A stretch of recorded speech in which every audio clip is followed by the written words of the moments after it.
Elon Musk stood backstage, preparing for his keynote speech at the Global Innovation Summit. The air hummed with the buzz of anticipation. This was his moment, an opportunity to share his vision for the future. Autonomous cars, interplanetary travel, artificial intelligence, and the endless possibilities ahead. The world was waiting to hear what the man who revolutionized space travel and electric vehicles had in mind next. But something unexpected was about to happen. The audience was buzzing in their seats, talking excitedly as they waited for the event to begin.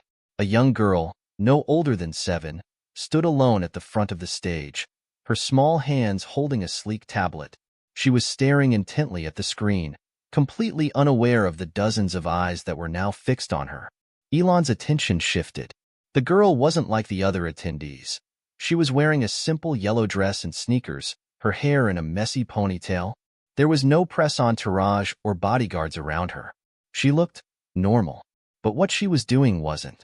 With a swipe of her finger, the girl effortlessly navigated through lines of complex mathematical equations and coding languages on the tablet, as though it were second nature. Elon squinted, trying to make sense of what he was seeing. Her eyes were completely focused, her small lips pressed into a slight frown as she tapped away, solving what appeared to be an impossibly intricate problem. One of the tech engineers on stage noticed too. He approached cautiously, whispering something to the event coordinator, who looked stunned. Elon's curiosity piqued. Could it be a child, solving equations like a seasoned scientist?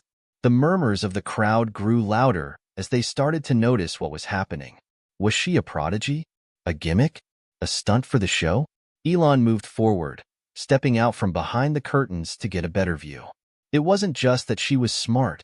There was an undeniable presence about her.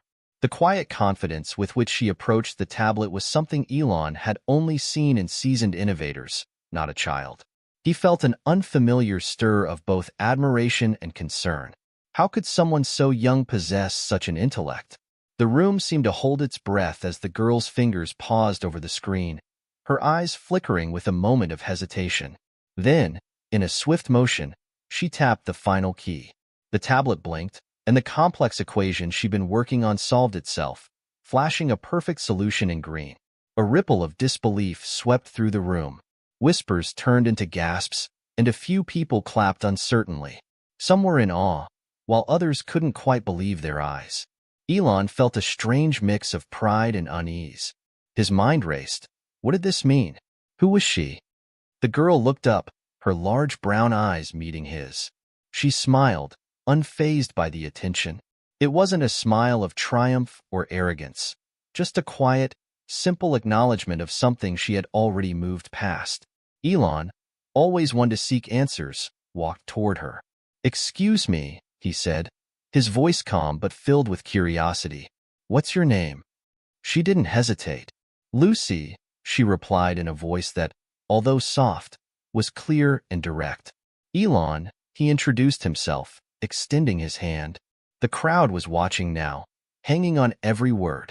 "You just solved an equation that most adults can't even comprehend. How old are you?" "I'm 7, Lucy said, her gaze never leaving him. "But I already know a lot about math and computers." Elon blinked, the shock beginning to settle in. 7? It seemed impossible, but there she was, standing confidently before him. The audience was still whispering. Some were in disbelief, some amused, and others, like Elon, were trying to process what was happening. Lucy looked back at the tablet, then up at Elon. "You're going to talk about the future, right?" she asked casually. "What do you think the future should look like?" Elon, caught off guard by the simple question from such a young girl, found himself pausing. Usually, it was the adults in the room who asked the tough questions. "Well, I think the future should be about humanity reaching beyond Earth, pushing the boundaries of space exploration. I also think we need to make sure we leave the Earth in good shape for future generations," he said, speaking as if it were second nature. Lucy nodded, her expression thoughtful. "You're right about space," she said, her voice quiet but deliberate. "But don't forget about people. They need help right now, not just later. And technology should make everyone's life better, not just the rich people's lives. You should think about that too." Elon froze. Her words hit him like a ton of bricks. It wasn't that he hadn't thought about humanity's responsibility. He had. But hearing it from a 7-year-old girl, said so matter-of-factly, left him speechless for a moment. The room was silent now. The rest of the audience, once whispering excitedly among themselves, was now hanging on every word that Lucy said. For the first time in a long while, Elon didn't know how to respond. Lucy wasn't just a child with an impressive intellect. She was sharp, insightful, and wise beyond her years. The room stayed quiet, but Elon felt the weight of that silence. A subtle recognition stirred inside him. Perhaps Lucy wasn't just some young genius to marvel at. Maybe she had something to teach him and the world, after all. Elon, never one to shy away from a challenge, smiled. "You're right," he said slowly, looking at Lucy with newfound respect. "I think I've got a lot to learn from you." The crowd let out a relieved laugh, as if they too had witnessed something profound. Then, in that quiet moment, with all eyes on them, Lucy surprised him once more. She looked up at him with a wide, innocent grin and said, "Maybe you should help people with their problems first. There's a lot to fix here before we go to Mars." Elon smiled back. "I think you might just be onto something." And in that single moment, the world shifted. Hit subscribe and leave a comment with where you're watching from. This story might just spark a new beginning. What's one thing that always pushes you forward, even when things get tough? The next few days after the Global Innovation Summit were a whirlwind for Lucy. After her encounter with Elon Musk, her life changed in ways she couldn't quite understand. She had become the talk of the tech world. News outlets picked up the story of the 7-year-old girl who had amazed the world's top innovators with her intellect. Clips of her solving the impossible equation flashed across screens everywhere, and social media exploded with excitement. Yet, as Lucy sat in the back seat of her mom's car, looking out the window, she felt as if the world had suddenly become a little too loud. "Lucy, are you okay?" her mother, Clara, asked from the front seat, glancing at her daughter in the rearview mirror. Lucy didn't respond immediately. She just stared out the window, her thoughts a mixture of confusion and exhaustion. She was used to being different, always ahead of her peers in school, solving problems that adults struggled with. But this was something new, something bigger. "Mom," Lucy finally said, her voice small, "do you think people will still like me if they know how weird I am?" Clara's heart ached at the question. She'd never wanted her daughter to feel like she was different. From the day Lucy was born, she knew her daughter was special, but she never imagined it would come to this. The public's attention on Lucy was overwhelming. Clara had always shielded Lucy from the harshness of the world, but now it seemed like they couldn't escape it. "You're not weird, Lucy," Clara said, her voice gentle yet firm. "You're brilliant. And there's nothing wrong with being brilliant. The world just hasn't figured out how to handle it yet. But we will." Lucy smiled faintly, but it didn't quite reach her eyes. She wasn't sure she believed her mother anymore. In her young mind, she'd seen enough to know that brilliance didn't always make you popular. It made you stand out, but not always in a good way. At school, she was often picked on for being smarter than the other kids, and her friends sometimes didn't understand her. She had always been able to fix problems that stumped the adults around her. Math problems, puzzles, technology glitches. But those same talents often made her feel like an outsider. Lucy had a few close friends, like her neighbor Emma, who didn't care about how smart she was. Emma liked her because Lucy was funny, kind, and good at playing video games, something that kept them both busy for hours on end. But now, with the media attention and the expectations that came with it, Lucy wasn't sure where she fit in anymore. "Mom," Lucy said, turning her head from the window to look at Clara, "do you think I'm different from other kids?" Clara paused, glancing at her daughter with a mixture of tenderness and concern. "You're different, yes, but that doesn't make you less than anyone else. It just means you have more to offer the world. Don't let anyone make you feel like being yourself is a bad thing." Lucy nodded, though she wasn't sure she agreed. She could feel the weight of the world pressing down on her tiny shoulders. She knew that people expected something from her now, but she wasn't sure she wanted to give it to them. All she wanted was to go back to playing in the park with Emma, to sit on the grass and look for bugs, to do things that felt normal. But the reality was, her life would never be the same. Later that night, After Clara tucked Lucy into bed, she sat down on the couch, her phone buzzing with messages. The invitations were pouring in now. Tech conferences, interviews, special features for news outlets. Elon Musk's team had already reached out to discuss collaborating on a project, something that would bring even more attention to Lucy. There were even whispers of some venture capitalists wanting to invest in projects Lucy might one day lead. Clara rubbed her temples, feeling a headache coming on. It wasn't that she didn't believe in Lucy's potential. She did, more than anyone. But the pressure was mounting, and it wasn't just coming from the outside world.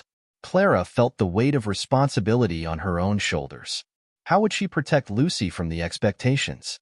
From the danger of being used or exploited? How could she ensure her daughter stayed grounded in a world that might take advantage of her? Her thoughts were interrupted by a knock on the door. She wasn't expecting anyone at this hour. As she opened the door, she was surprised to find a package lying on the doorstep.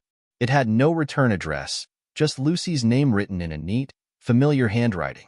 Clara brought the package inside, curiosity bubbling in her chest. She opened it carefully, revealing a small, black notebook. At first glance, it looked like just an ordinary journal. But as Clara flipped through the pages, her eyes widened. The notebook was filled with mathematical formulas, diagrams, and notes. Notes written in Lucy's handwriting. Clara recognized the style of thinking, the way Lucy solved problems so quickly and efficiently. But these notes were different. They weren't just about simple math. They were about something bigger. At the back of the journal, there was a note in bold, block letters.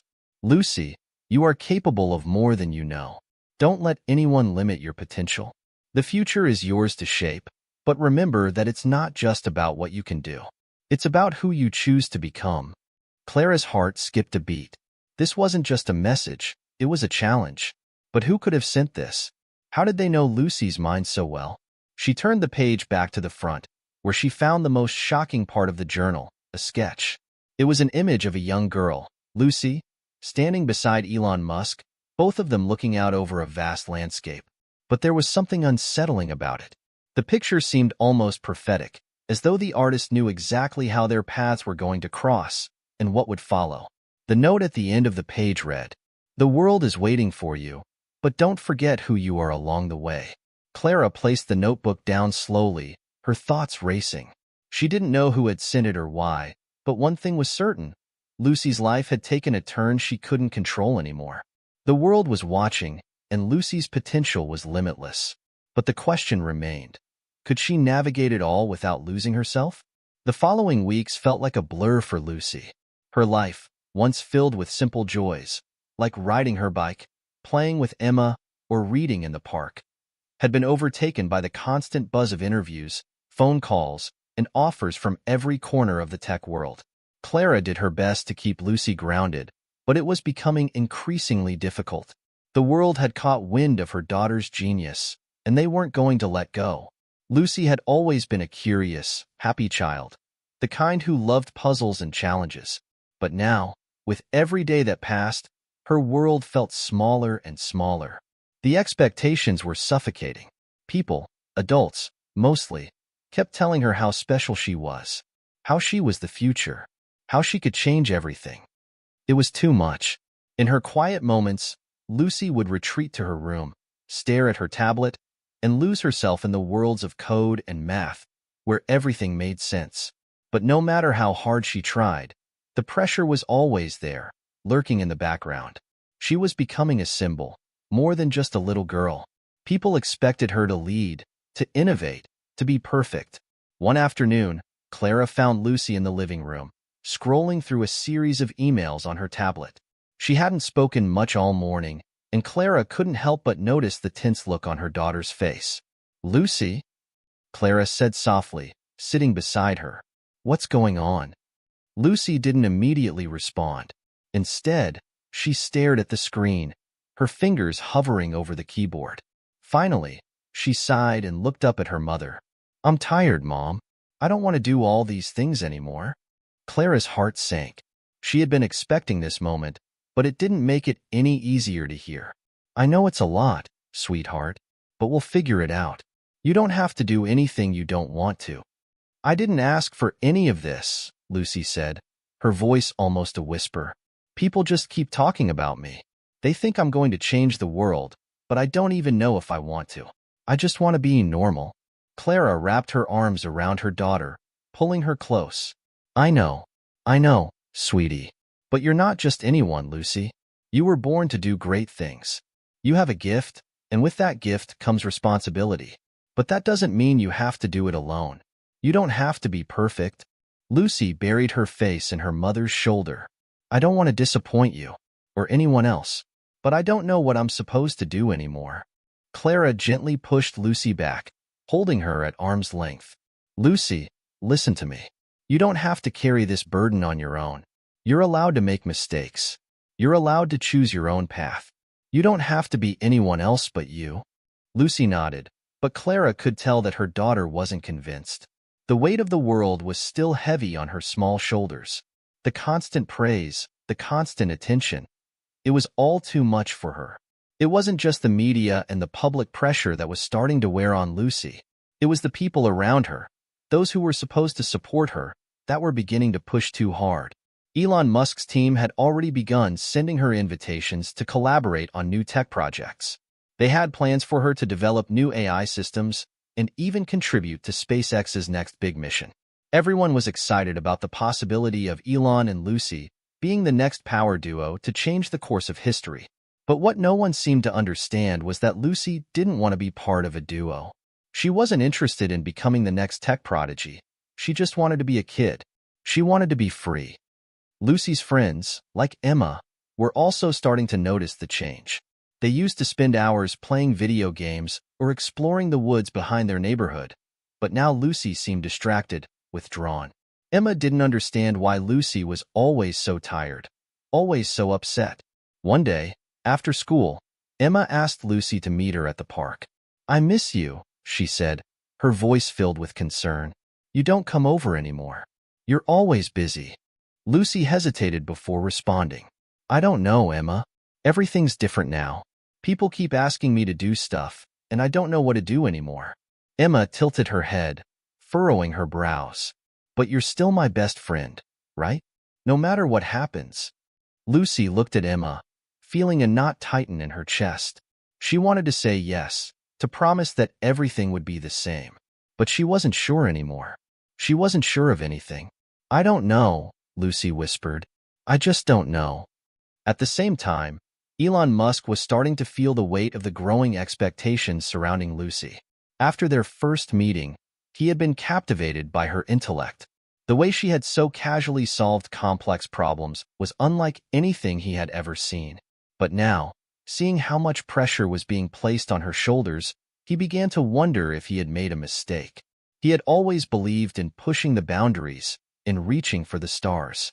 But he was starting to realize that pushing someone too hard, especially a child, could have unintended consequences. One evening, as he sat in his office, staring at a holographic display of the Mars mission timeline, Elon's thoughts were interrupted by a call from his assistant. Mr. Musk, there's someone on the line who insists they speak to you personally. They say it's urgent. Elon raised an eyebrow. Who is it? It's Lucy's mother, the assistant replied. Elon's stomach dropped. He had been expecting a call from Clara, but he hadn't anticipated it to come this soon. His mind raced as he connected the call. Clara, what's going on? Elon asked, his voice a mixture of concern and curiosity. I think we need to slow down, Clara said, her voice strained. Lucy is overwhelmed. I'm not sure she's ready for all of this, and the constant pressure is starting to take a toll on her. Elon felt a wave of guilt wash over him. He had been so focused on Lucy's potential, on what she could do for the future, that he had overlooked one simple truth. She was still just a little girl. I never meant to push her this far, Elon admitted, his voice softening. I just saw how brilliant she is, and I thought she could change everything. I know, but she's not ready, Clara said firmly. She needs space. She needs to be a kid. And she needs you to understand that. Elon took a deep breath, letting the weight of her words settle in. He had spent so much time thinking about the future, about the next big step, that he had forgotten to consider the most important thing. Lucy's well-being. I understand, he said quietly. We'll figure this out. Together. The line went silent for a moment, the gravity of their conversation hanging in the air. I'll talk to her, Clara finally said.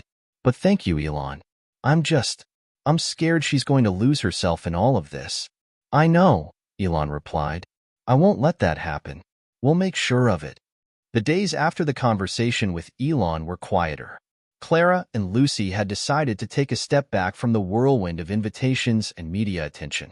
The world hadn't stopped buzzing about Lucy's incredible intellect, but the two of them had found a brief respite in their small, quiet home.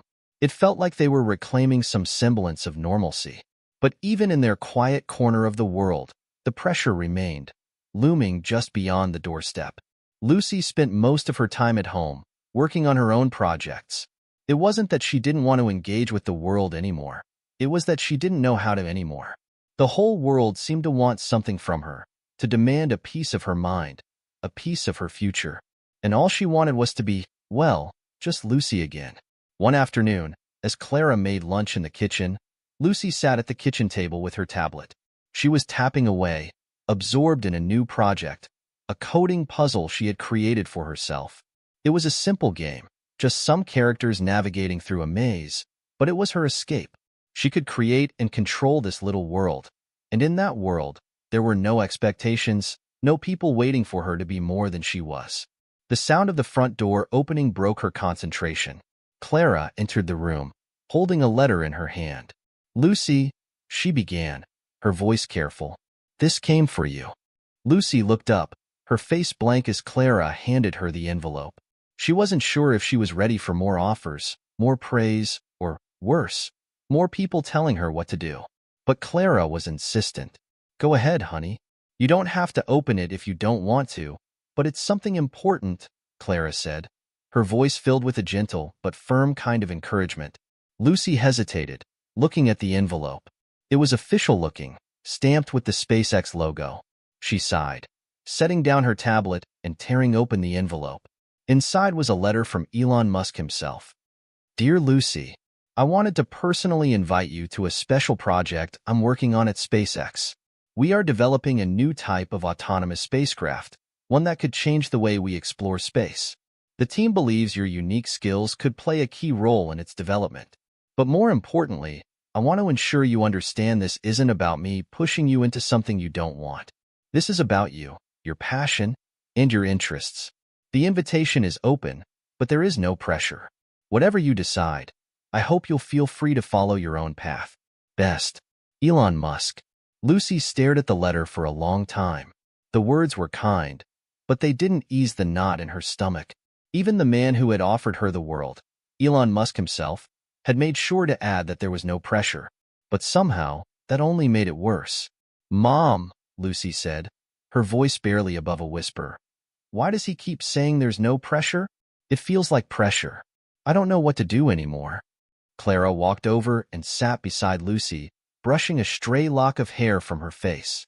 Sweetheart, she said softly, you have to remember that no one can decide what's best for you but you. The world will always try to tell you what you should be doing, but the only person who truly knows your heart and your mind is you. Lucy looked at her mother, her eyes full of confusion. But I don't even know what I want anymore. I just want to play with Emma, to not have to think about all of this. Clara nodded. She understood. Then maybe that's what you need to do right now. You don't have to say yes to anything if it's not what feels right for you. Lucy picked up the letter again and reread it, this time letting the words sink in. No pressure, just a choice. But even as the weight of that decision lifted, a new sense of unease crept in. What if she didn't take the opportunity? What if she was turning her back on something incredible? And what if she did take it, and it all became too much again? The next day, Clara and Lucy had an unexpected visitor. Emma appeared at the door, her backpack slung over one shoulder, her face eager and bright. She was out of breath, as if she had been running all the way over. Lucy, Emma called out, her voice cheerful. I got us tickets to the new arcade. You know, the one downtown with all the VR games? They're doing a special event today. It's going to be epic. Clara looked at Emma and smiled warmly, grateful for her daughter's friend. It was clear that Emma had no idea what had been going on in Lucy's life, but that was the beauty of their friendship. Emma had always been the one person who didn't expect anything from Lucy except to just be with her. Lucy's heart lifted a little. The idea of going to the arcade, playing games without thinking about tech projects or world-changing inventions, seemed like a small slice of heaven. She hadn't felt that feeling in so long. The simple joy of just being a kid. "I don't know, Emma," Lucy said, glancing at her mom. What if I'm too busy with everything else? What if people expect me to work on bigger things?" Emma raised an eyebrow. "Who cares? You've been working like crazy for weeks now. Don't you think you deserve a break? Just for today?" Lucy hesitated, then felt something inside her stir, a sense of freedom. Maybe it wasn't about choosing between one thing or another. Maybe it was about carving out moments for herself, where no one could tell her what to do or who to be. "Okay," Lucy said, her eyes lighting up. "Let's go." Later that afternoon, Lucy and Emma arrived at the arcade, and for the first time in what felt like forever, Lucy let go. They ran through the games, laughed at the ridiculous VR experiences, and even teamed up to beat a few high scores. It was like being in another world, one where Lucy could just be a normal kid, enjoying the thrill of competition without the weight of expectations. As they played, Lucy felt a sense of relief wash over her. Maybe there was a way to do both, to take on the challenges that the world offered, but also find time to just enjoy the small, simple moments with her friends. For once, she didn't have to be anything but herself. That evening, as Clara tucked Lucy into bed, Lucy sat up with a thoughtful look on her face. "Mom," she began slowly, "I think I've decided what I want to do. I'm going to take my time. I don't have to make a decision right now, do I?" Clara smiled, brushing a lock of hair away from Lucy's forehead. "No, sweetheart. You don't have to rush. Take your time and figure out what you want. The world will still be there, waiting for you when you're ready." Lucy smiled back, a genuine smile this time. "Thanks, Mom. I think I just need a little more time to figure things out." As Clara kissed her goodnight, she felt a wave of relief. Lucy had made a choice, to step back and reclaim her peace. And for now, that was enough. Lucy woke up the next morning with a sense of clarity that had been missing for weeks. After her time at the arcade, playing with Emma, something inside her shifted. She had realized that she didn't have to choose between being a child and being extraordinary. There was room for both in her life. She just had to find the balance. As she sat at the kitchen table, eating her cereal and scrolling through her tablet, a new notification popped up. It was from Elon Musk. "Lucy," the message began, "I wanted to follow up on our previous conversation. I've been thinking about how we can collaborate, but more importantly, I want to make sure you're comfortable with everything. If you're interested, I'd like to offer you a unique opportunity, a chance to join a smaller, more private team, one where you can work at your own pace, without the pressure of the public eye. No expectations, no rush. Just you and the work that excites you. If this is something you'd be interested in, let me know." Lucy stared at the message for a long time. It wasn't like the others. It wasn't a flashy invitation or a call for immediate results. It was an offer for a space where she could just be herself. No pressure, no strings attached. For a brief moment, her mind raced with possibilities. She could work with Elon, build something incredible, and still have the space to be a kid. It felt like the perfect balance, but there was one question lingering at the back of her mind. Was this really the opportunity she wanted, or was it just another way the world was trying to pull her in? Clara walked into the kitchen, breaking her train of thought. She could see the uncertainty on Lucy's face. "What's wrong, sweetie?" she asked, sitting down beside her. Lucy handed Clara the tablet without saying a word. Clara read through Elon's message, her brow furrowing slightly. "Wow," Clara said after a pause. "This is different. It sounds like he really wants to make sure you're comfortable with this. But it's up to you, Lucy. This is your decision. No one can make it for you." Lucy nodded slowly. "I'm just not sure, Mom. What if I mess it up? What if it's too much, even if it's private? I don't want to disappoint anyone again." Clara gently placed her hand on Lucy's. "You can't mess up if you're doing what makes you happy, and you can always stop if it's not right for you. But don't let fear of disappointment stop you from pursuing what excites you. Whether that's this, or something completely different. Lucy thought about it for a moment. For the first time in weeks, she didn't feel rushed to make a decision. She could take her time, just like she had done with everything else. "I think I'm going to take him up on his offer," Lucy said finally, her voice steady. "But only if I can work at my own pace. I don't want to feel like I'm being pushed into anything." Clara smiled, proud of her daughter's decision. "That sounds like a smart choice. You've got this, Lucy." That afternoon, Lucy responded to Elon's message, telling him she was interested in joining the private team, but only if she could set the pace for her work. She emphasized that while she was excited about the opportunity, she didn't want to lose herself in the process. The reply came quickly. "Lucy, I completely understand. We'll make sure that you have all the space you need. This is about you and your passion, not about expectations. I'll arrange for you to meet with the team next week. Take your time with everything and know that you're in control." Lucy felt a weight lift from her shoulders. For the first time in a while, she felt like she was in the driver's seat of her own life. The following week, Clara and Lucy flew out to California for the meeting. They arrived at the SpaceX headquarters, a sprawling complex that felt both futuristic and grounded. Everything about the place screamed innovation, cutting-edge technology, sleek designs, and a sense of purpose that buzzed in the air. When they arrived at the private meeting room, Elon was waiting for them. He stood up as they walked in, a warm smile on his face. "Lucy, Clara," Elon said, offering a handshake. "I'm glad you could make it. I want to make sure that you're both comfortable with this process. There's no rush. We're here to work together on your terms." Lucy nodded, feeling a strange sense of peace.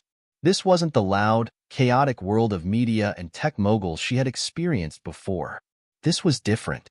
This was about collaboration, exploration, and taking things one step at a time. They sat down, and Elon began to explain the project in more detail.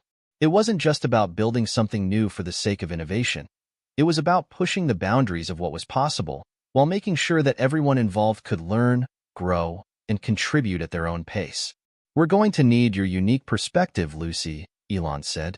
"But I want you to remember, this is about having fun with the work. No deadlines, no expectations, just creating something together." For the first time in a long while, Lucy felt a spark of excitement. This was what she had been hoping for, an opportunity to explore her interests without the pressure to perform or be perfect.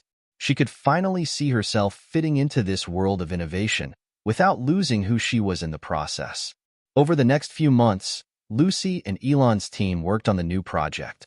It wasn't as glamorous as the world imagined it would be. There were no flashy presentations or media blitzes, just a small, focused team of passionate individuals, all working together to solve problems and create something new. Lucy was involved in everything from brainstorming sessions to coding, problem-solving, and testing new ideas. She didn't always understand everything that was being discussed.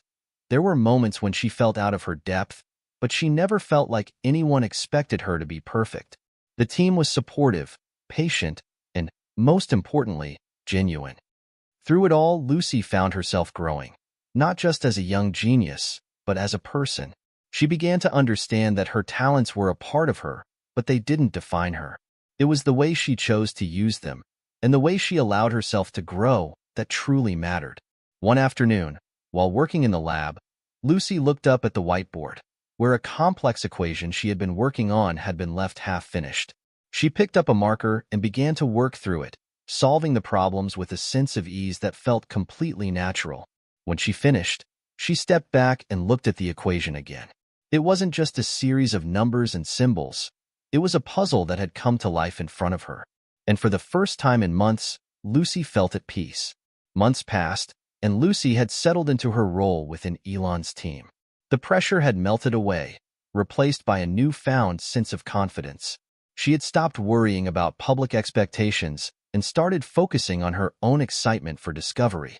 The project had evolved from an abstract concept into something real, an innovative spacecraft with autonomous capabilities, something that could revolutionize space exploration. But it wasn't just the project that had transformed her. Lucy was beginning to realize that she was growing in ways she hadn't expected.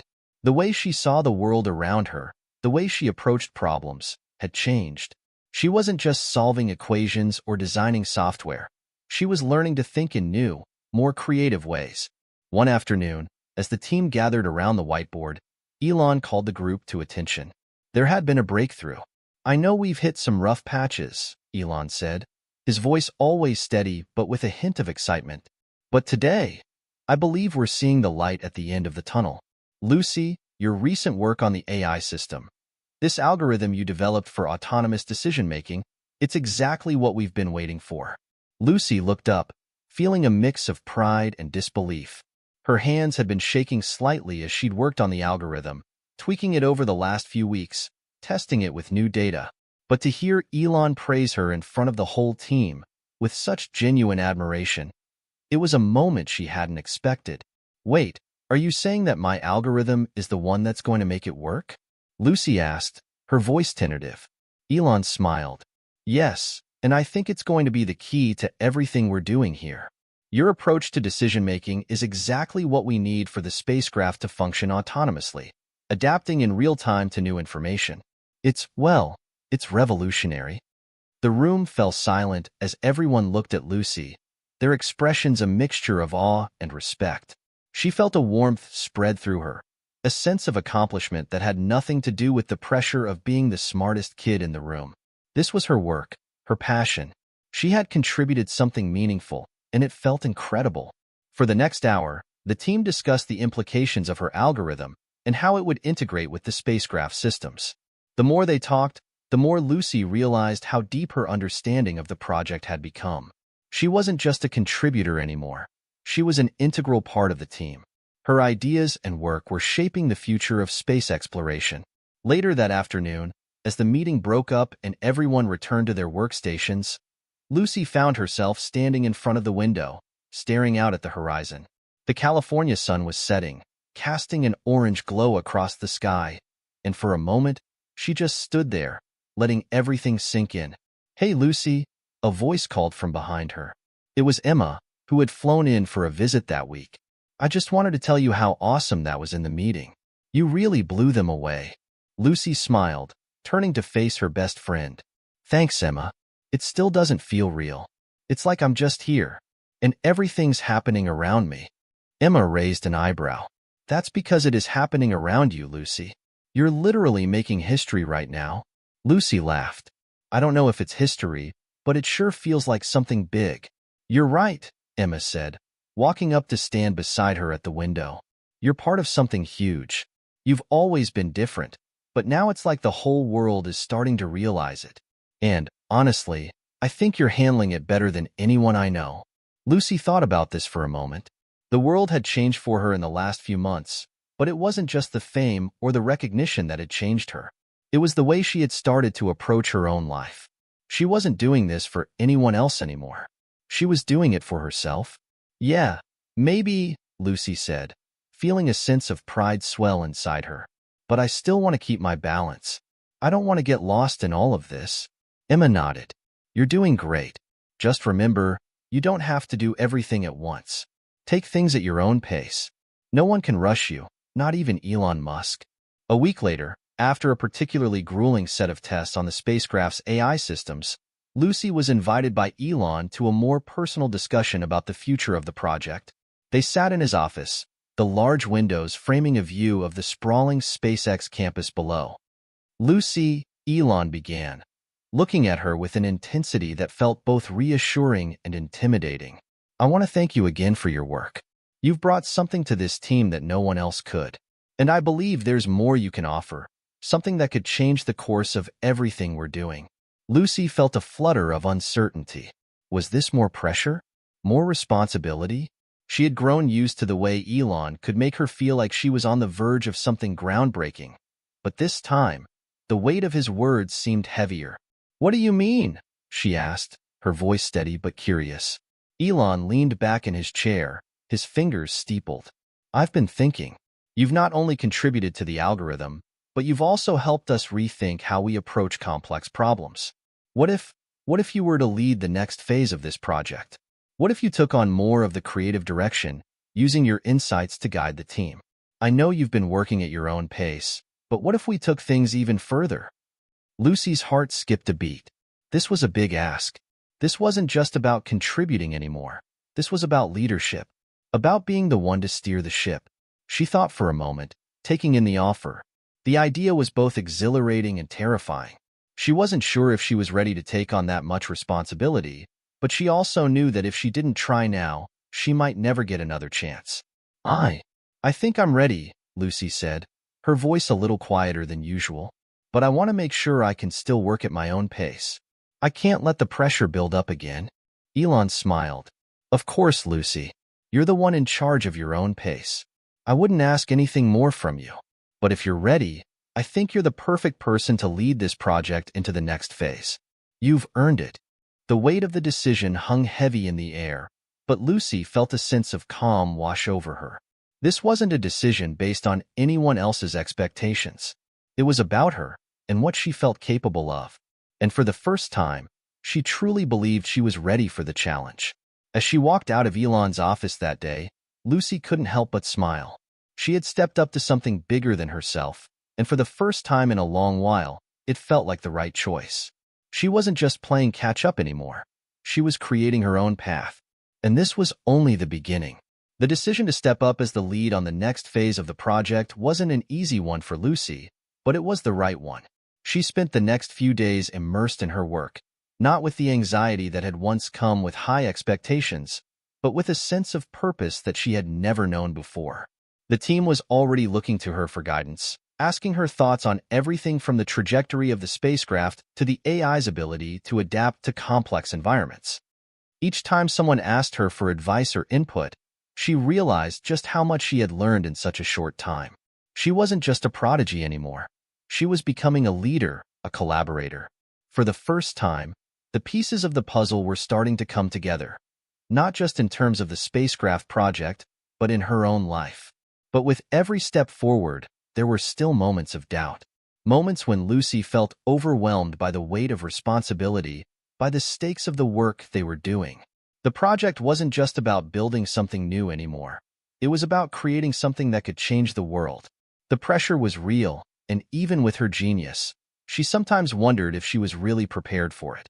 One afternoon, after a particularly intense meeting with the team, where they had discussed everything from possible glitches in the AI to the structural integrity of the spacecraft, Lucy stepped outside for some fresh air.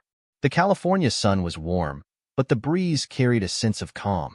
She closed her eyes for a moment, breathing in the air, trying to clear her mind. "Hey, Lucy," a voice called from behind her. She turned to see Elon walking towards her, his expression thoughtful but not as intense as usual. "Can I talk to you for a minute?" he asked, his tone more personal than professional. "Of course," Lucy replied, crossing her arms as she leaned against the railing. Elon stopped beside her, looking out over the campus. For a moment, neither of them said anything. The sounds of the busy workspace in the background seemed distant, almost surreal, as if they were in a different world altogether. "I wanted to check in with you," Elon said, his gaze still fixed on the horizon. "I know you've taken on a lot, and I just want to make sure you're doing okay. It's a big responsibility, and I don't want you to feel like you have to shoulder it all alone." Lucy swallowed, unsure of how to respond. The truth was, she was struggling with the pressure more than she had let on. But at the same time, she didn't want to admit it. She had come this far. She couldn't let herself falter now. "I'm fine," she said, trying to sound confident. "I'm just learning a lot, you know? This project is huge, but I think I'm up for it." Elon turned to her, his expression softening. "I know you are. But remember, no one expects perfection. You're already doing something extraordinary just by being yourself. The last thing I want is for you to burn out trying to live up to some ideal. You've got a long road ahead of you, and I want to make sure you're not carrying too much weight." Lucy nodded, her throat tightening. She appreciated the concern, but it felt strange to hear it from someone like Elon Musk, someone who was used to running on high pressure and relentless deadlines. But she realized that maybe this was the first time anyone had truly checked in on her well-being. "I'll be okay," she said, more to herself than to him. "I'm just trying to find my rhythm. I don't want to disappoint anyone." Elon gave her a small, knowing smile. You can't disappoint anyone if you're being true to yourself. And if it ever gets too much, you can always step back. There's no shame in that. For the first time in weeks, Lucy felt a sense of relief. She had always been afraid of letting people down, of falling short of expectations. But Elon's words reminded her that she didn't have to do this alone, that it was okay to ask for help, and it was okay to take a step back when she needed to. Over the next few weeks, Lucy began to change how she approached the project. She became more open with her team about what she was feeling, more willing to ask for feedback when she wasn't sure about something. And slowly, she found that the weight of leadership didn't have to be so heavy after all. With the right team and the right support, she could navigate the challenges ahead. But there were still moments of doubt, moments when she found herself wondering if she was truly ready for what was coming next. The project had grown exponentially, and so had the pressure. There were whispers in the media about what they were working on, rumors that the spacecraft was going to be the first of its kind to make a manned trip to Mars. And though Elon had promised her that there would be no rush, Lucy couldn't help but feel the anticipation of the world pressing down on them. One evening, after a long day of work, Lucy sat alone in the lab, staring at the massive screen in front of her. The AI was running a series of simulations, and she watched the data unfold in real time. The systems were functioning perfectly, the spacecraft's trajectory flawless. But despite the success, Lucy couldn't shake the nagging feeling in her chest. Was it enough? Her thoughts were interrupted by a soft knock on the door. Lucy turned to see Clara standing in the doorway, her expression a mix of concern and curiosity. "Hey, sweetie," Clara said softly, stepping inside. "How's everything going?" Lucy smiled faintly. "It's going well, I think. The AI is working better than we hoped. But I just keep thinking that I could do more. That it's not enough." Clara walked over and sat beside her, placing a hand on her shoulder. "Lucy, you've already done so much. More than most people your age could even dream of. You're not just changing the course of the project, you're changing the way people see what's possible. But you don't have to do it all at once. You have your whole life ahead of you." Lucy glanced up at her mom, her heart swelling with appreciation. "I don't know. It's just that the project is getting bigger, and I feel like everyone is counting on me." Clara's voice was gentle but firm. "They are, but you're not doing this alone, and you don't have to carry it all. Just take it one step at a time. The world may be watching, but you don't have to rush to meet their expectations." Lucy let out a deep breath, feeling the tension in her chest slowly release. Maybe Clara was right. Maybe she didn't have to carry the weight of the world. She could focus on what mattered most: her work, her team, and her own journey. The next morning, Lucy woke up with a new sense of purpose. She didn't need to have all the answers right now. The only thing that mattered was continuing to learn, to grow, and to trust in herself and her team. As she walked into the lab, ready to take on another day of work, she felt something shift inside her. For the first time, it wasn't just about proving herself. It was about creating something bigger than herself, something that could change the world. And she was ready for that challenge. As the weeks passed, Lucy found herself at a crossroads. The work on the spacecraft was progressing steadily, but there were moments when the magnitude of what they were trying to accomplish felt almost insurmountable. The pressure to succeed, to live up to the expectations of Elon, the team, and even the world, loomed over her like a shadow. The project had grown from an ambitious idea to a global venture. With each breakthrough, the stakes seemed to rise higher. Headlines, articles, and documentaries were beginning to cover their progress. People were watching, waiting to see if this vision, led by a 7-year-old girl with an IQ of 250, could truly change the future of space exploration. And the pressure, the constant reminders of the impossible magnitude of their work, began to wear on Lucy. She was sitting in the control room one late evening, the hum of computers and the occasional click of the team members typing away filling the silence. Elon was already gone for the day, but Lucy remained, still obsessing over the data from the latest tests. The simulations on the AI's decision-making were flawless, but she couldn't shake the feeling that something was missing. Her mind kept going back to the same question. What if it's not enough? A soft knock on the door broke her concentration, and she turned to see Emma standing in the doorway, her eyes warm but knowing. "Hey," Emma said, her voice a little hesitant. Mind if I come in? Lucy leaned back in her chair and gave her a tired smile. Of course. Come on in. Emma stepped into the room and perched herself on the edge of a nearby desk, watching Lucy with a mix of concern and affection. You've been at this for hours, haven't you? Lucy nodded. I can't stop. It's all getting bigger than I thought. We're really doing this, and I don't know if I'm ready. Emma's expression softened. You know you don't have to do it alone, right? This whole thing, it's not just on your shoulders. We're all in this together. Lucy shook her head, running a hand through her hair. I know, but I'm the one who has to make the big decisions. I'm the one with the answers, right? Everyone is looking to me. And what if I mess up? Emma didn't flinch at Lucy's words. Instead, she leaned forward, her voice gentle but firm. You're not doing this for anyone else, Lucy. You're doing it because you believe in it. Because you want to make something amazing happen. Not for the cameras or the headlines. Just because this is what you want to create.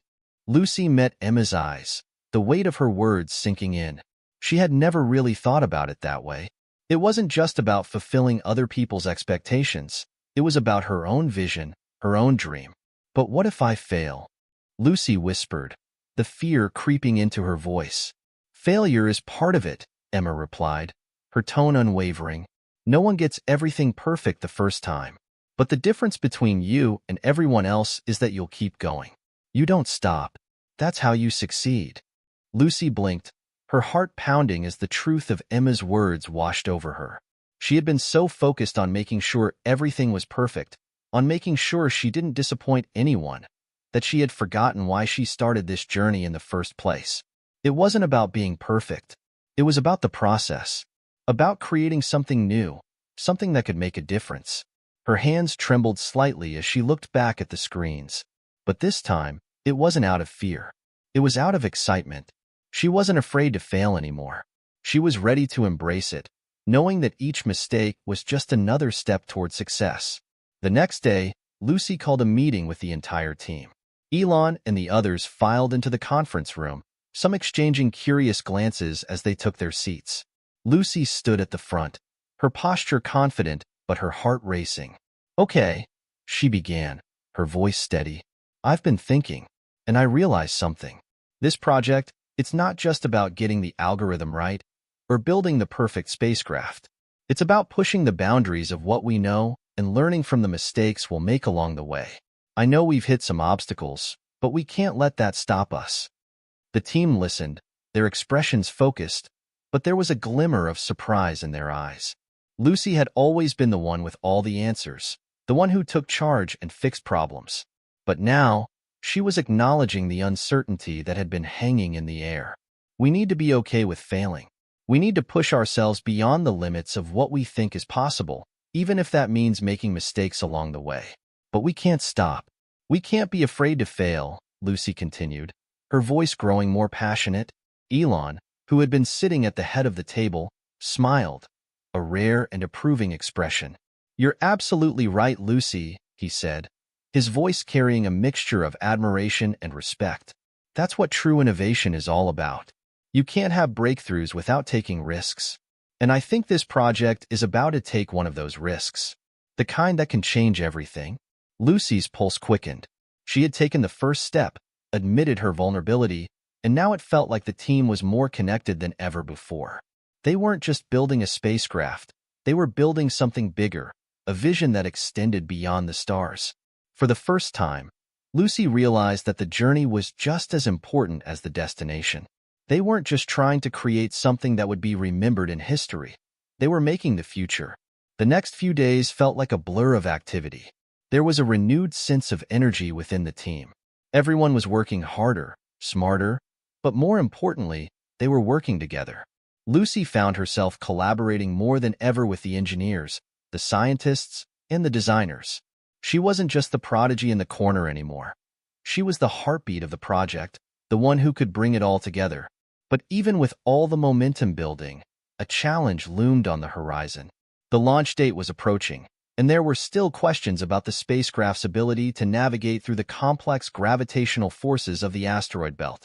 Elon had his doubts, He was known for his bold visions, but even he couldn't ignore the risks. The team would need to solve this problem, and fast. One evening, as the sun began to set over the horizon, Lucy found herself in the lab again, staring at the simulations. She had been up all night, testing different solutions, tweaking the algorithms, and checking the spacecraft's design. Nothing seemed to work. Frustrated, she stood up, pacing around the room. What was she missing? Was it all just too much? As she looked out the window, the vastness of the sky seemed to mock her. The stakes were so high, the world was watching, and the clock was ticking. It felt like the tipping point was near. Either they would succeed and take the next giant leap into space, or they would fail. Lucy closed her eyes, letting the weight of the decision settle in. She couldn't do it alone. Lucy couldn't sleep. It was nearly 3 a.m., and she was sitting alone in the lab, her mind racing faster than the simulations she had been running all night. The asteroid belt problem was a beast, a challenge that loomed so large it threatened to swallow everything. Every solution she tried seemed to fall short. The spacecraft, despite being cutting edge, was not equipped to handle the gravitational forces of the asteroid field. The problem wasn't simple. It was a monumental, potentially mission-ending flaw. She ran her hands through her hair, feeling the weight of the responsibility pressing down harder than ever before. The world, or at least the future of space exploration, seemed to rest on her shoulders. And for a moment, she thought maybe she wasn't ready. Maybe she had reached the end of her abilities. Maybe I'm not good enough, she whispered to herself, feeling a cold wave of doubt wash over her. A soft knock on the door interrupted her thoughts. Lucy looked up, startled. She hadn't expected anyone to be here this late. When the door creaked open, she saw Elon standing in the doorway. His face was tired, but his eyes were sharp, like he had sensed her struggle from miles away. "Mind if I come in?" he asked quietly. Lucy nodded, swallowing hard. Of course. Elon stepped into the lab and shut the door behind him. The two of them stood in silence for a moment. Lucy could feel the tension in the air, thick like a storm, just before it broke. "I figured I'd find you here," Elon said, breaking the silence. He took a few steps toward her, glancing at the screens around the lab. The blinking lights and constant stream of data felt like a ticking clock in the room. "I don't know what to do," Lucy said, her voice barely above a whisper. She didn't look at Elon. She couldn't. "The simulations aren't working. The calculations, they're all wrong. I don't know how to fix it." Elon walked over to her, standing beside her at the console. He didn't say anything right away, just studied the data for a few moments. Then he turned to her, his expression thoughtful but not harsh. There was an underlying kindness in his eyes. "It's okay," he said, his voice calm. "This is part of the process. You know that. Every time we take a big leap forward, we hit these walls. And sometimes, the best solution comes when we least expect it." Lucy shook her head. "This isn't just a wall, Elon. It's a mountain. If we don't solve this, the whole mission is over before it even begins." "Maybe," Elon said slowly, "but maybe that's not the way to look at it. You're trying to solve a problem no one has ever faced before. It's not just about finding the answer. It's about breaking the problem down and finding the right pieces. And sometimes, those pieces come from the most unexpected places." Lucy turned to face him, finally meeting his gaze. "What do you mean?" Elon smiled faintly. "Sometimes the solution isn't about brute force. It's about stepping back, letting go of what you think you know, and looking at the problem from a different angle." Lucy felt a small spark of hope, but there was still the gnawing fear at the back of her mind. What if there was no solution? What if this mission, this dream, wasn't meant to be? "I don't want to fail," Lucy said, her voice breaking. "I don't want to let everyone down." Elon's expression softened. He placed a hand on her shoulder, giving it a reassuring squeeze. "You won't fail. Not as long as you keep trying. But it's okay to feel lost sometimes. That's when the real breakthroughs happen." For a long moment, the two of them stood there, staring at the console. The data was a blur to Lucy now, but she could feel a shift in the air. Something subtle but powerful. Elon was right. Maybe she needed to stop pushing so hard, to take a step back and trust herself. Trust the team. Trust the process. The next morning, Lucy arrived at the lab with a fresh perspective. The data from the simulations was still the same. Nothing had changed, but she was different. The weight of the world was still there, but it felt a little less suffocating. She was no longer alone in this, and maybe that was all she needed to move forward. When she walked into the room, the team was already gathered around the main table, deep in discussion. Elon was there, as always, but this time, he wasn't alone. Emma was there too, along with several engineers who had been working tirelessly on the spacecraft's design. "Morning, Lucy," Elon said, his voice upbeat. "We've been going over some ideas, and I think we might be close to a breakthrough." Lucy nodded, taking a seat. She glanced at the screens, her mind whirring as she processed everything that had happened. The problem hadn't disappeared overnight, but something had shifted. Maybe it was the team's renewed energy, or maybe it was the fact that, for the first time, they weren't looking for a perfect solution, they were looking for the right solution. As the team continued to discuss possible solutions, Lucy's mind began to wander, to connect dots in ways she hadn't before. What if the answer wasn't in the simulations at all? What if the answer was in the way the spacecraft interacted with the forces around it? Maybe the gravitational pull of the asteroid field could be used to their advantage, not as a force to fight against, but as something they could work with. She stood up suddenly, her mind racing. "Wait a minute," she said, her voice almost breathless. "What if we use the asteroid field's gravity to help stabilize the spacecraft? What if instead of trying to avoid it, we let it pull us in, just enough to change our trajectory without putting us in danger?" The room went silent for a moment. Then, one of the engineers, a man named Greg, blinked and turned to her. "That could actually work. If we adjust the trajectory parameters, we might be able to use the gravitational forces to slingshot us through the belt without risking a catastrophic failure." Elon's eyes lit up. "Lucy, that's brilliant. It's a bit unconventional, but I think it could work." For the first time in what felt like forever, Lucy felt a rush of excitement. The idea wasn't perfect. It would need fine-tuning, adjustments, and further simulations. But it was a solution. A real solution. "Let's try it," she said, her voice firm, her confidence returning. "Let's test it. And if it doesn't work, we'll find another way. But I think this is it." As the team got to work on the new approach, Lucy couldn't help but feel a surge of gratitude for the support she had. It wasn't just her alone, trying to hold everything together. It was a team, a family, working toward the same goal. And for the first time in a while, Lucy felt like she wasn't carrying the weight of the world alone. But there was still a long road ahead. The spacecraft still had to pass the final set of tests. The asteroid belt approach still had to be validated through a new round of simulations. And most of all, the pressure hadn't gone away. But Lucy was ready. She wasn't just the genius anymore. She was a leader, a collaborator. And whatever came next, she knew she wouldn't face it alone. Hit subscribe and leave a comment with where you're watching from. This story might just spark a new beginning. What's one thing that always pushes you forward, even when things get tough? The morning sunlight filtered through the large windows of the lab, casting long shadows across the rows of monitors. The team was buzzing with activity, the hum of the computers and the quiet murmur of voices creating an atmosphere of intense focus. Today was the day, the final test before the mission. After weeks of work, collaboration, and moments of doubt, they were about to see if Lucy's breakthrough idea, the gravitational slingshot technique, would actually work. Lucy stood at the front of the room, watching the team as they made the final adjustments to the spacecraft's trajectory algorithms. Her heart pounded in her chest. She was ready. Or, at least, she thought she was. Elon walked over to her, his hands in his pockets, his usual calm demeanor now tinged with a rare excitement. "We're about to make history," he said with a smile, his voice carrying a sense of pride. "And it all starts here." Lucy nodded, feeling the weight of his words. She had known this moment would come, but somehow, now that it was here, it felt even more daunting. The world was watching. The media, the space community, even curious onlookers who had only heard rumors about the project, everyone was waiting for the results. And if this didn't work, well, she didn't even want to think about that.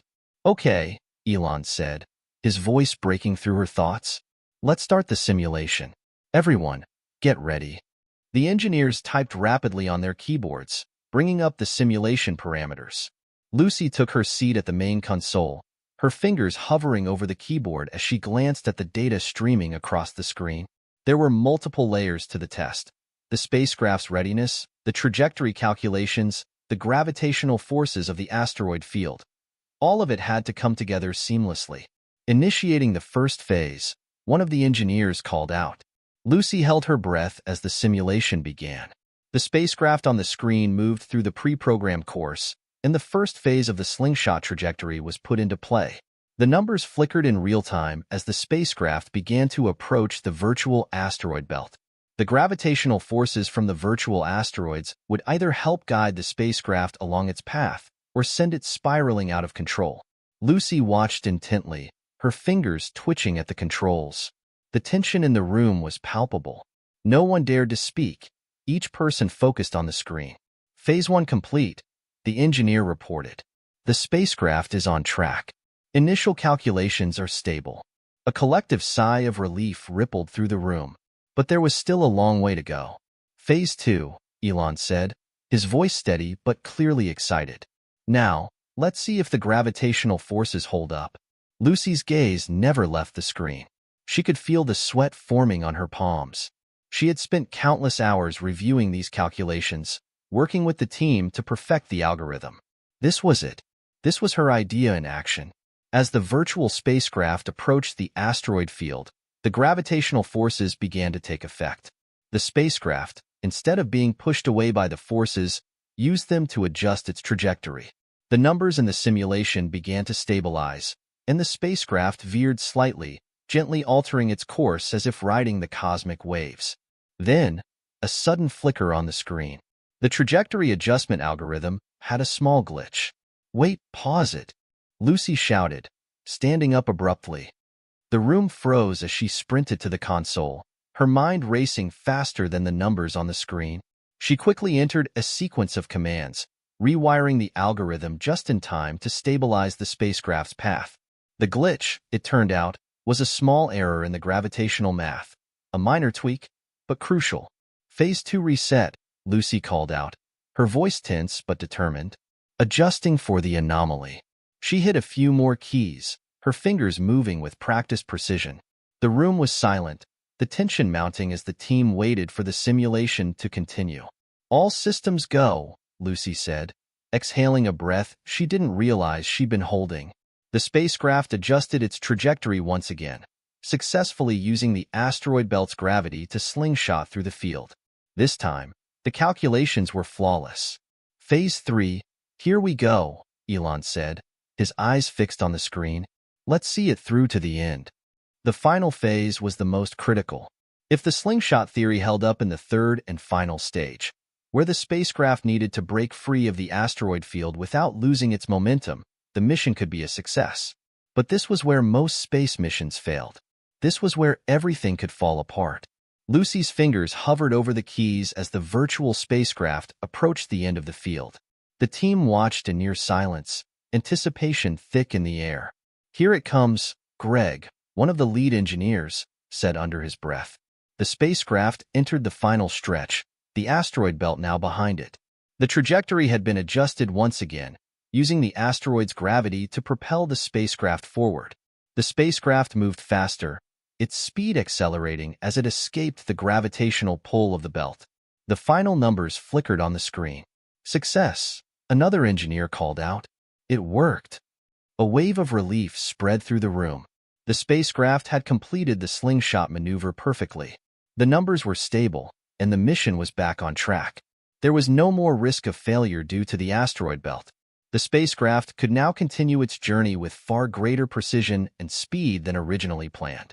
Lucy slumped into her chair, her body feeling like it had just been through a marathon. The exhaustion, the pressure, the doubts, all of it vanished in that one glorious moment of success. Elon grinned widely, turning to her. "Lucy, that was incredible. You've done it. We've all done it." Lucy could barely contain a smile of her own, but there was a lingering feeling of disbelief. She had just proven her idea. Against all odds, it had worked. She had helped solve one of the greatest challenges in space exploration. "We did it," she repeated, her voice quiet but filled with awe. The room erupted into applause, and for the first time in weeks, Lucy allowed herself to lean back and take a deep breath. The test was a success, but the journey was far from over. They still had a long road ahead. Actual launch preparations, the countdown, the final pre-launch checks. But for now, this moment of victory was theirs. As the team continued to celebrate the success of the test, Lucy found herself standing by the window, looking out at the stars. There was still so much more to do, but as she gazed at the endless expanse above her, she realized that they had just taken the first step towards something much bigger than herself. This wasn't just a mission anymore. It was a new era for space exploration, and she was part of it. And maybe, just maybe, she was ready for whatever came next. The countdown had officially begun. Lucy felt the tension in the air as the final preparations were being made for the spacecraft's launch. It wasn't just any launch, it was the launch, the one that would change everything. All the work, all the hours, all the late nights had led up to this moment. It was the culmination of years of dreaming, planning, and relentless pursuit. But now, as the day approached, Lucy couldn't help but feel the weight of it all. The pressure to succeed had never been more palpable. It wasn't just the mission, it was the legacy. The world was watching, and Elon Musk's ambitious vision of space travel hinged on this groundbreaking flight. A successful journey through the asteroid belt using the gravitational slingshot technique would prove that humanity was capable of exploring beyond our current limitations. But a failure? It was unthinkable. And yet, Lucy couldn't shake the creeping fear that the stakes were too high. Elon had been quiet lately. Lucy hadn't seen him this focused before. He was deep in thought, constantly meeting with engineers, reviewing last-minute simulations, and going over the spacecraft systems in minute detail. He hadn't said much to her, aside from the occasional nod or brief, encouraging words. But she knew what it meant. This was his vision, his dream, and he trusted her to carry it through. The weight of that trust felt heavier now than ever. It was an unspoken understanding that between them, there was no margin for error. The morning of the launch was crisp, clear, and filled with an energy that hummed like electricity in the air.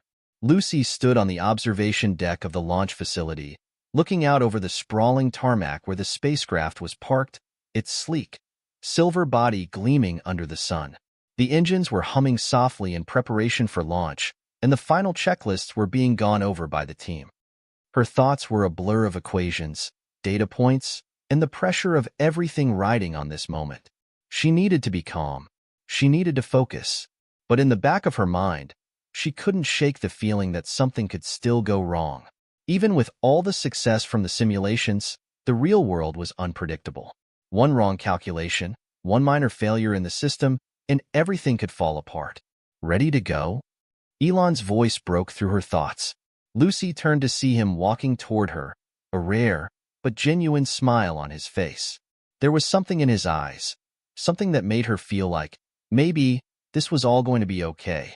"I think so," Lucy said, forcing a smile. "I've been double-checking everything again. I'm just nervous." Elon's smile didn't fade. "That's normal," he said. "If you weren't nervous, I'd be worried." She laughed, though it was a nervous, half-hearted sound.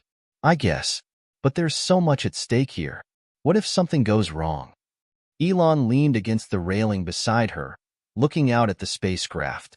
"That's the risk of innovation," he said. "The world doesn't change by playing it safe. And sometimes, the best breakthroughs come when you push the limits. You've already done something no one else has been able to do. You've proven that the idea can work. Now, we just need to get it off the ground." Lucy nodded, feeling a slight sense of relief. Elon had a way of making the impossible feel possible. But the truth was, the hardest part was yet to come. The launch itself. The next few hours would decide everything. She would need to be sharp, focused, and, most importantly, confident. The loudspeaker crackled to life, echoing across the launch pad. "All systems are go for launch.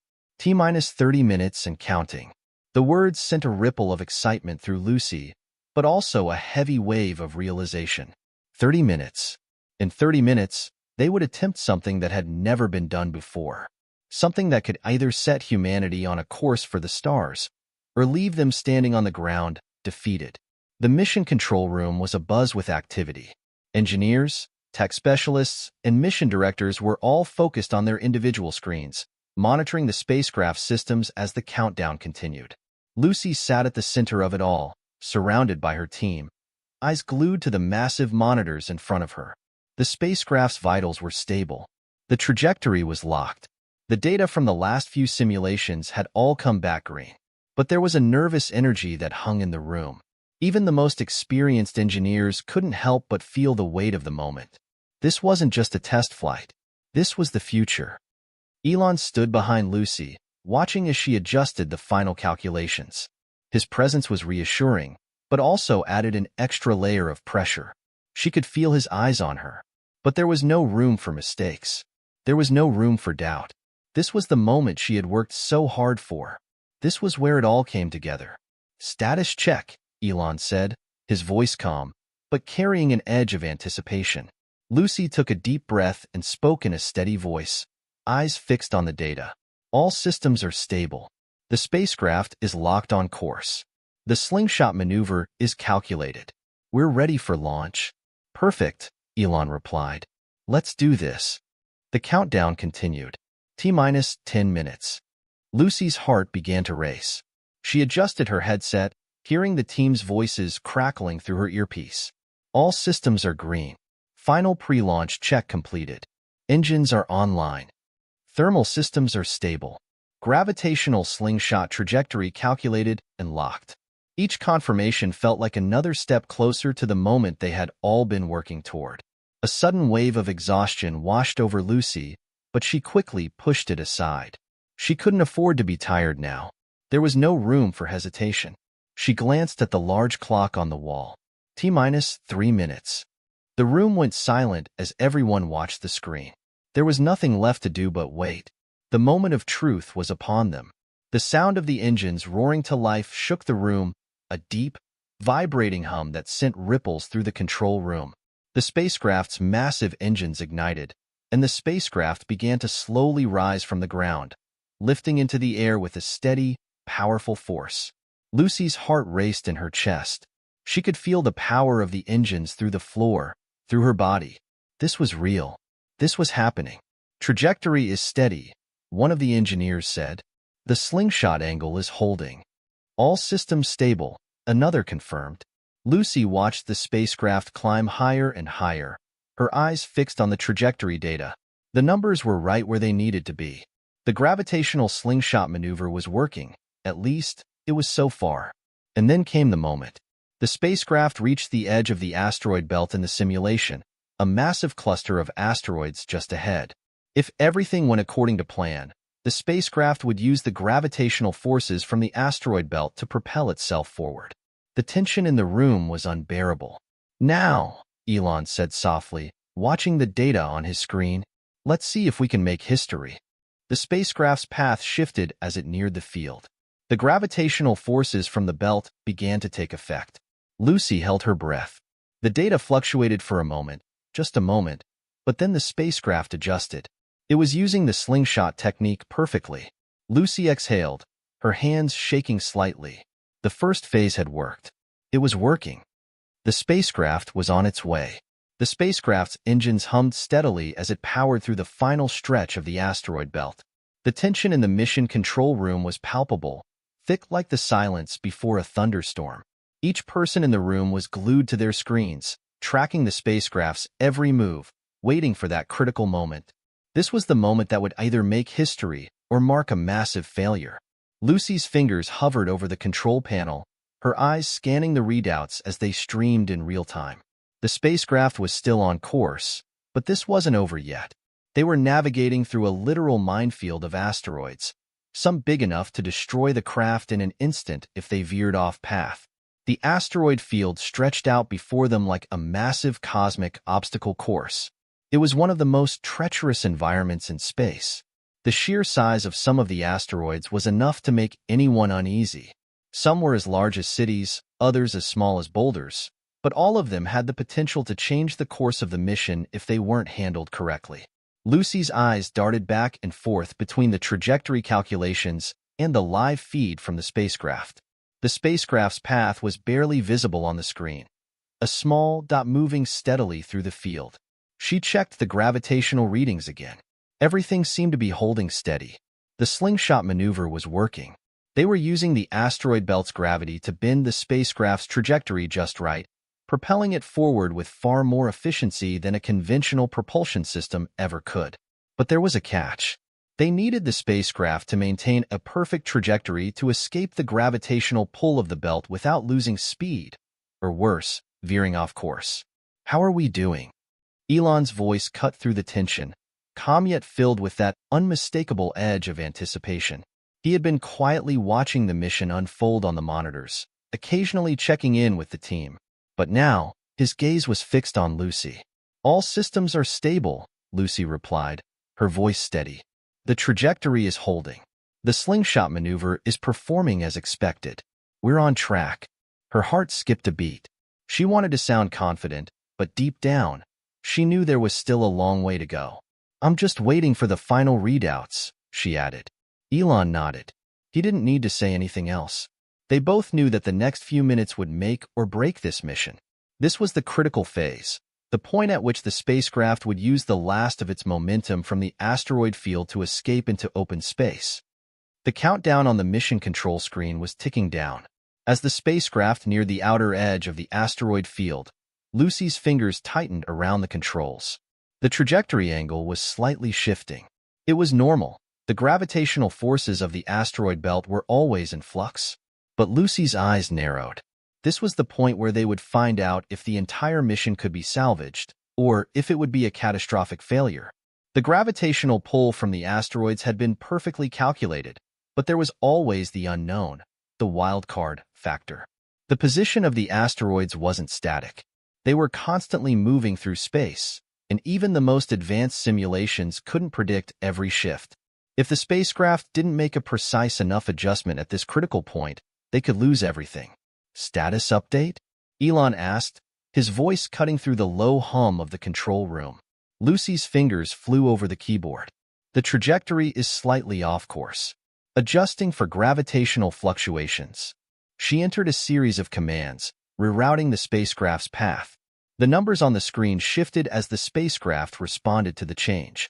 It wasn't a major deviation, but it was enough to make Lucy's heart race. Elon leaned in, watching the data closely. "Are we still in the safe zone?" he asked. Lucy scanned the readings. "For now," she replied. "But we need to correct the path immediately, or we'll drift too far off trajectory." The room fell silent. Even the engineers who were usually so confident were now holding their breath. The next few seconds could make all the difference. The spacecraft was almost at the outer edge of the asteroid belt. Lucy's pulse quickened as the final trajectory calculations began to fall into place. The spacecraft was adjusting, shifting ever so slightly to account for the asteroid's gravitational pulls. She hit the final command to lock the trajectory. "Trajectory lock confirmed," she said, exhaling in relief. "The path is stable." Elon's eyes flicked to the monitor. The spacecraft's course was now optimal. They had successfully navigated the asteroid field using the slingshot maneuver. The gravitational forces had propelled the spacecraft forward, faster than they had ever expected. And now, the craft was finally pulling away from the asteroid belt, accelerating into the vast emptiness of space. Lucy allowed herself a brief moment to breathe. The hard part was over. But there was still the matter of the spacecraft's final destination, the mission itself. The asteroid belt had been the first obstacle, but the true test lay ahead. The spacecraft was headed for a rendezvous with a deep space probe that would gather data from a distant star. But for now, they had made it through the most dangerous part of the journey. "Phase 1 complete," one of the engineers announced. Lucy smiled, though it was a bittersweet victory. She knew they had just completed one of the most critical phases of the mission, but there was still so much ahead.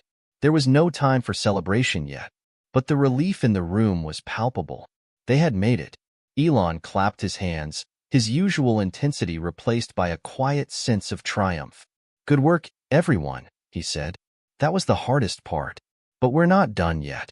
We've got a long road ahead. Stay focused." The mission control room buzzed with quiet chatter as the team checked and rechecked their data. The countdown clock continued ticking down in the corner of the room, and Lucy felt the weight of each passing second.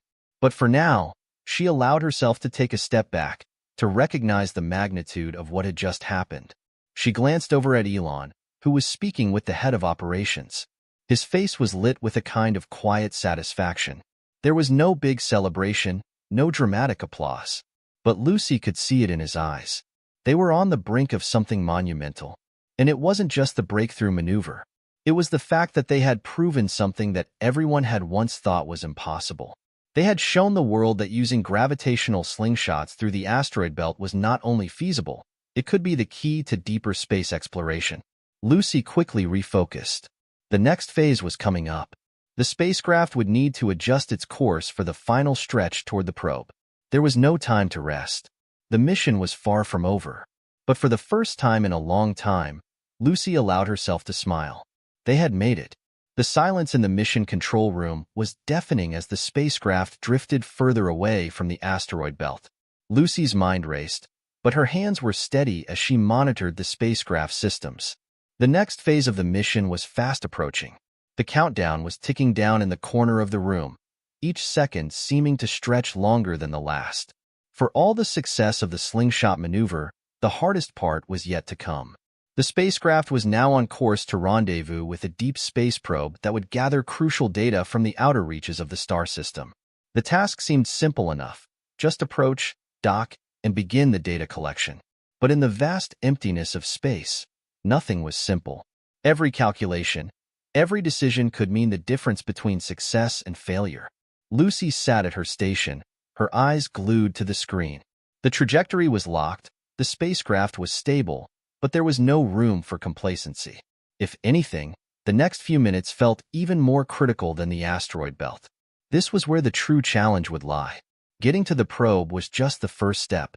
Now, they needed to make sure they could execute the docking procedure flawlessly.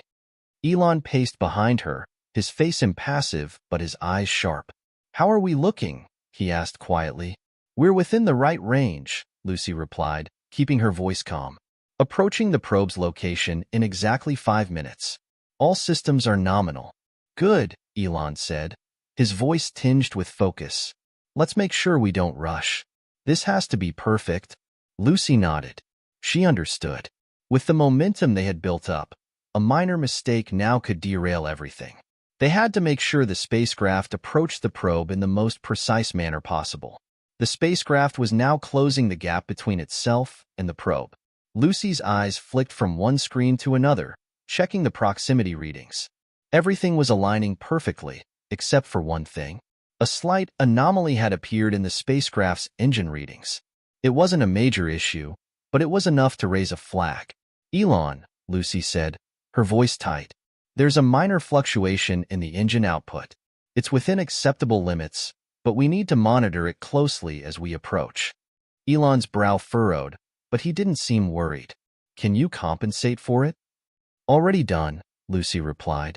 "I've adjusted the thrust vector to keep our course stable, but we'll need to be ready for any further discrepancies." Elon gave her a nod of approval. "Keep me posted." The tension in the room thickened as the final moments of the approach drew near. The spacecraft was now just a few kilometers away from the probe, its sleek form slowly becoming visible on the monitors. A huge sense of accomplishment filled the room, but Lucy couldn't afford to be distracted.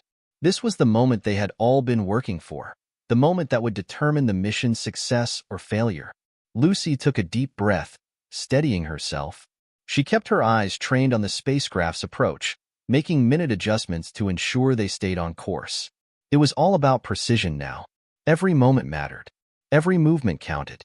Approaching docking port, Lucy called out, her voice now firm and steady.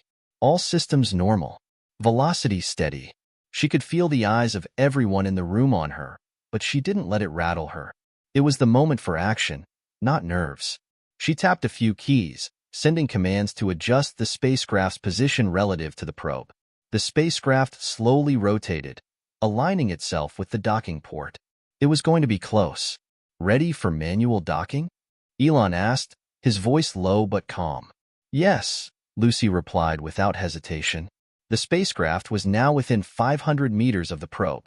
The engines fired once more, slowing the craft down to a near crawl. The room was silent except for the hum of the spacecraft's thrusters and the soft beeps from Lucy's terminal as she monitored the distance between the spacecraft and the probe. Distance, 200 meters, one of the engineers reported. 150 meters, another added, watching their every move. Docking port is aligned, Lucy called out, her fingers dancing across the control panel. Initiating final approach. The spacecraft crept forward, its movements slow and calculated. Lucy's heartbeat synced with the rhythm of the data streaming on the screen. Her palms were slick with sweat, but her focus was razor-sharp. One wrong move, and the mission would be over. She couldn't afford to make a mistake. At 50 meters, she made the final manual adjustment, nudging the spacecraft just a little to ensure it was perfectly aligned with the docking port. The final approach was delicate. She could feel the tension mounting with each passing second. All systems stable. Initiating docking protocol, Lucy said, her voice steady now, though her nerves were taut with anticipation. 10 meters, an engineer called out. 5 meters, another added. Lucy's fingers hovered over the controls. She was ready. It was almost over. They were going to dock successfully. The final meters closed between the spacecraft and the probe. The spacecraft's thrusters fired again, this time with a gentle pulse, adjusting their approach with millimeter precision. The room collectively held its breath. The screen flashed green. The spacecraft had successfully docked with the deep space probe. The room erupted into a collective cheer, though it was tempered by the knowledge that the mission was far from over. Lucy leaned back in her chair, letting out a long, exhausted breath. The hardest part was done. They had just accomplished something that had once seemed impossible, a feat that would be remembered for decades, perhaps centuries, to come. The spacecraft had traversed the asteroid belt, executed a perfect slingshot maneuver, and docked with the probe at the edge of deep space. It was a moment of pure triumph. But Elon was already looking ahead. "We've got the data we need," he said, his voice calm as ever. "Now, let's get that data back home and see what we've learned." Lucy sat alone in the debriefing room, staring at the final data readouts on the screen. The spacecraft was docked, the mission was a success, but there was a feeling of bittersweet relief in the air. She had accomplished what no one else had helped pioneer a new era in space exploration. Yet, as she looked at the glowing data, she couldn't shake the feeling that this was just the beginning. Elon's voice broke through her thoughts. "Lucy, we're just getting started. This is only the beginning of what we can do. What we've learned today could change everything." She turned to look at him, and for the first time, she saw a spark in his eyes, something different. It wasn't just the triumph of a successful mission. It was the realization that they had opened a door to something far bigger. The next step. The hum of the spacecraft systems was almost comforting as the data began to flow from the deep space probe into the mission's mainframe. Lucy sat in the control room, her fingers poised over the keyboard, monitoring every byte of information that passed through the terminal. She knew the significance of what they were about to uncover. This wasn't just another data collection mission. The universe was vast and mysterious, and with each passing second, they were getting one step closer to understanding its deepest secrets. "We're getting a steady stream of data," Lucy said, her voice calm but filled with anticipation. "The probe sensors are working at full capacity. We're pulling in high-quality readings from the outer star system." "Good," Elon's voice came through the comms, steady and composed. "Let's see what we've got. This is the moment we've all been waiting for." There was no denying it. The next few hours could hold groundbreaking revelations. The deep space probe was equipped with state-of-the-art instruments, capable of detecting new elements, exotic particles, and even the faintest anomalies in the space-time continuum. It was one of the most advanced pieces of technology ever created, and it was now in their hands. As the data began to accumulate on the screen, Lucy felt a sense of pride in the accomplishment. The spacecraft had completed its objective. Now they were one step closer to unlocking the universe's secrets. But as the data began to pour in, something unusual appeared. "Elon," Lucy said, her voice edged with confusion, "I'm seeing an anomaly in the data stream. A significant fluctuation in the gravitational readings." Elon, who had been pacing in the background, froze. "How significant?" What are we looking at? Lucy zoomed in on the data display, her fingers rapidly scanning the graphs. It's hard to say. It's unlike anything I've seen before. It's a gravitational signature, but it's not matching anything we know from previous data. It's as if there's something large and dense, shifting in the space just beyond the probe. A new planet? A rogue object? Elon's voice was sharp, filled with a mix of curiosity and caution. I don't think so, Lucy said. This isn't like any planet or asteroid we've cataloged. It's too erratic. And whatever it is, it's far bigger than anything we could have predicted. Elon stepped closer to Lucy's station, his eyes fixed on the screen. Could it be an unknown celestial body? A black hole? A neutron star? It's too far out for that, Lucy replied, narrowing her eyes. But what if it's something we've never encountered before? A rogue anomaly in the fabric of space itself? Elon didn't respond immediately. His mind was already racing, processing the possibilities. Whatever this anomaly was, it had the potential to change everything they knew about the universe. They had stumbled upon something huge, something far bigger than their mission. Keep running the data, Elon finally said, his tone determined. We need to get a clearer picture of this. If this is what I think it could be, it could revolutionize our understanding of space-time. We need to be ready. As the data continued to come in, the mystery only deepened. The gravitational fluctuations were no longer a blip on the radar. They had grown stronger, larger, more intense. Whatever was causing them was on the move, and it was pulling at the very fabric of space itself. The readings were almost surreal, the patterns too complex to immediately explain. Elon, Lucy called out, her voice trembling with a mix of awe and fear. This anomaly, it's accelerating. The gravitational waves are getting stronger. This isn't a static object. It's moving. Moving? Elon asked, his voice laced with disbelief. That's not possible. What's causing it to move? I don't know, Lucy said, her brow furrowing, but I'm starting to think that what we're seeing isn't just a natural phenomenon. Whatever it is, it's interacting with space in ways we didn't think were possible. We might be witnessing a new type of cosmic event. Elon stood motionless, processing the information. His mind was racing. What if this was the breakthrough they'd been hoping for? A new force, something never before seen in the history of space exploration. But at the same time, a chill of dread settled in his stomach. What if they were getting in over their heads? Keep digging, Lucy, he said, his voice resolute. We need to understand what we're dealing with here. I want every sensor engaged, every last bit of data analyzed. If this thing is moving, it could be a threat. We need to know how to deal with it. Lucy nodded, her hands flying over the controls as she adjusted the spacecraft sensors to capture even more precise data. The room fell into a tense quiet, each person focused on their task, the weight of the unknown pressing heavily on their minds. The anomaly wasn't just an oddity in the data. As the team dug deeper, it became apparent that this was not a natural phenomenon at all.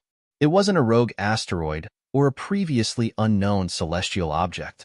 What they were tracking was something much more disturbing. Lucy's eyes widened as new data appeared on her screen.